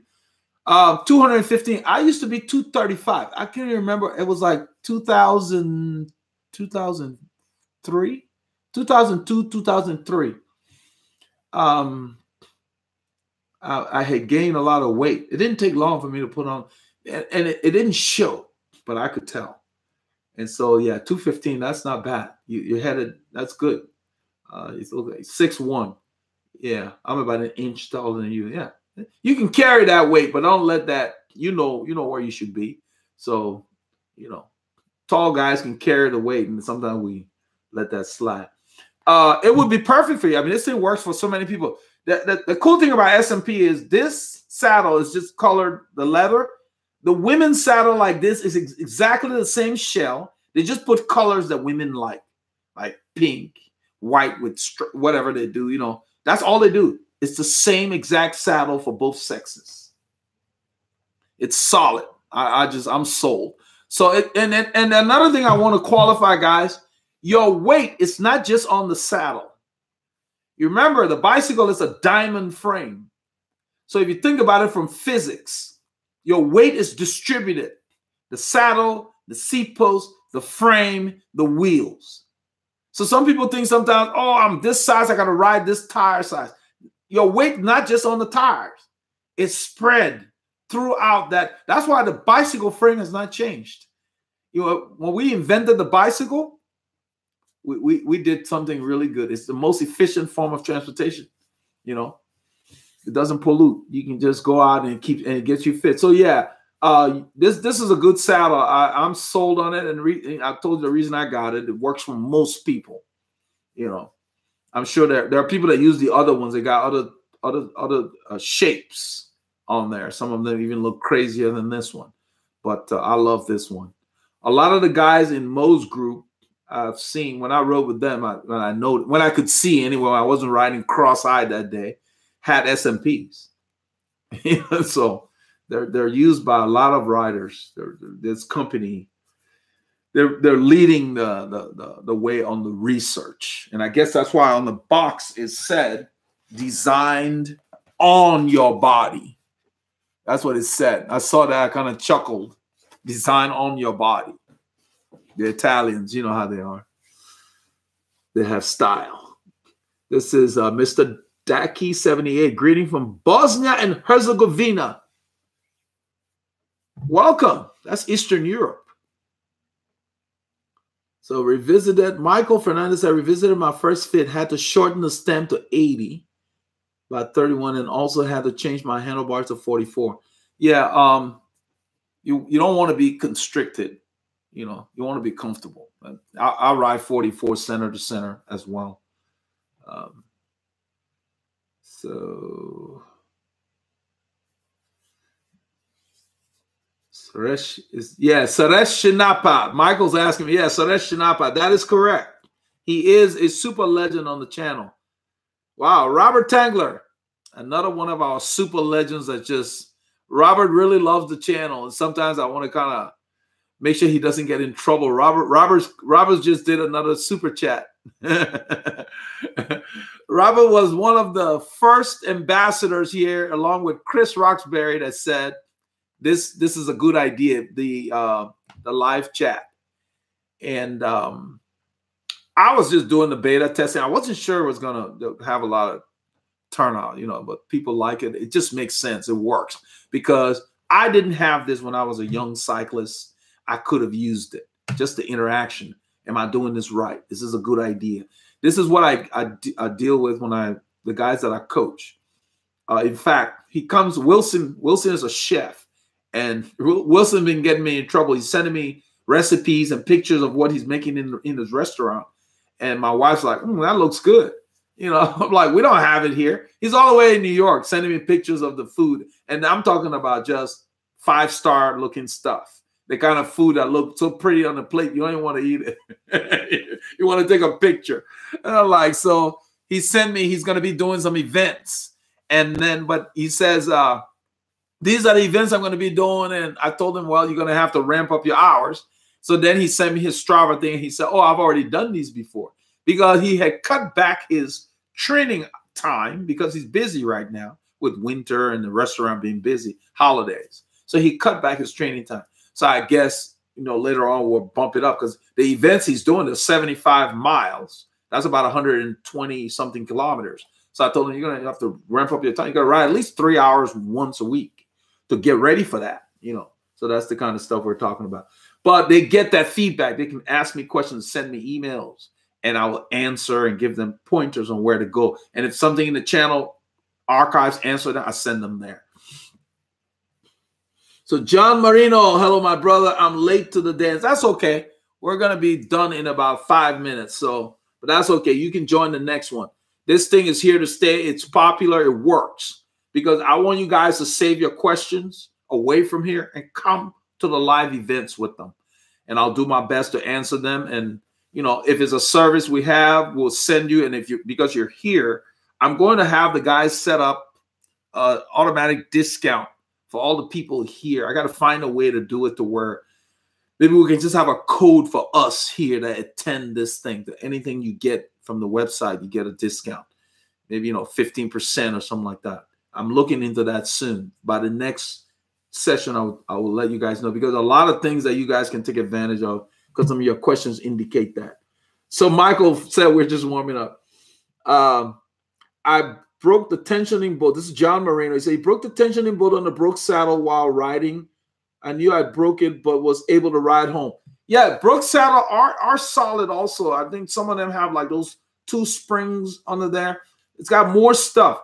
And I think somebody mentioned on, I don't know if it's a channel or here, on the video, when I made the video about the saddle, a lot of saddles just have this straight.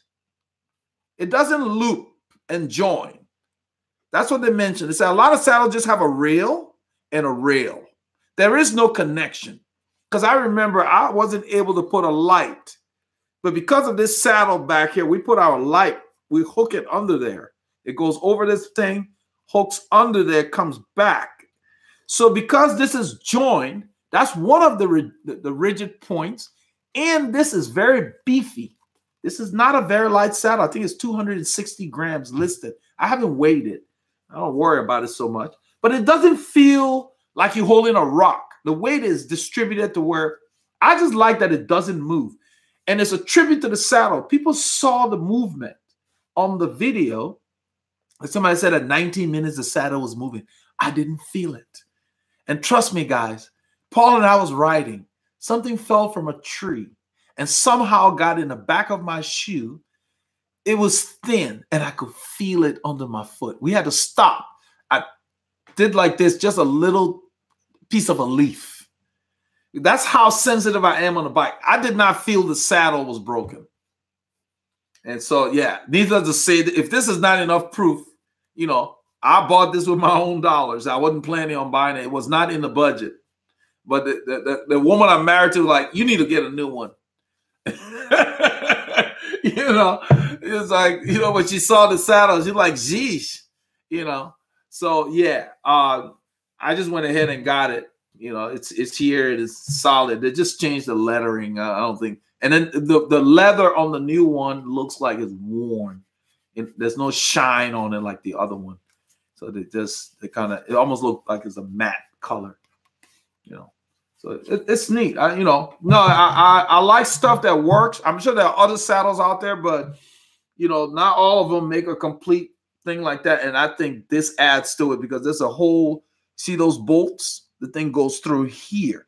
So this is like a box that's screwed down into. The little cube right there that it goes through. It's kind of hard to see. It's sitting in something. I don't know what they did in there, but that thing, and it's designed to where they can replace it. It's not easy. Don't try to do this on your own. Like I wouldn't try to replace the one that broke myself. You need special tools because this is just, you can see at the front how this goes in there and it's inside here somewhere. I don't know how far it goes, but this is so solid up here. There's absolutely no movement on this beak. So yeah, so we're going to be wrapping up here. Let's see. Let me just scroll through real quickly. From Austria, Tom Nix. Greetings, Tom. All right. Does the SMP have carbon rails? Yes, C-Cuellar, C-U-E-L-L-A-R. Yes, they have carbon rails. They also have a complete carbon saddle with carbon rails. And they have a saddle like this with carbon rails. Of course, it costs more. You know, so yeah, they're there. All right. SW, what's your thoughts on crank length? Let's see here. Jeffrey David, I'm 178 and I use 170. I use 175. I guess, let's see. Height-wise, I'm 6'2". If you convert that, what is that, 183? I don't know, centimeters. It just feels good. I've used 172. It felt stubby. I've used 180 in time trials. I just like the 175s. I don't think it's a big deal. Your body adjusts because you have to adjust your setup anyway. Your fit needs to be adjusted to the crank arms. The shorter ones has a different pedal circle than the long ones. So you'd have to, your fit accommodates, and after a while your body gets used to it. Doesn't matter. I just use that. No, I don't think it matters that much, really. Like I said, SW is asking. I don't think I would bother with custom stuff. It's not that significant a deal. So John's telling me that Brooks will repair your saddle. They can attach the rails. Yeah, the new rails. Jeffrey Davis finally caught the entire chat. Yeah, Jeffrey, it was good. You guys take care. We're gonna shut down now. Join the next. There will be on Christmas. Let's see. Christmas is Tuesday. On Christmas Eve, I'm going to release the group ride. Should be interesting this weekend. We have good weather, and that should bring out a lot of people. So hopefully, we'll have nice clips. And then after Christmas, we'll have another live session. I think it's Wednesday. So Christmas Day is Tuesday. You guys have a good holiday. But we'll talk at the movie premiere. So, but save your questions for the next live session because at the movie premiere, I'm just seeing it for the first time. I just want to watch it as well because I work with the pieces. I don't see the whole thing. All right, guys, take care. And don't spend too much money on Christmas. Wait till after Christmas. It will be cheaper. Stay safe over the weekend, guys, but get your K's in. Robert, thank you. Eric Nell, much appreciated. Super Legends, the rest of you. Jeffrey, appreciate it. All of you guys. Chris Roxbury, get your K's and get on your bike. The goal is to keep you riding. We got to beat all those sedentary diseases. Veloharmony out.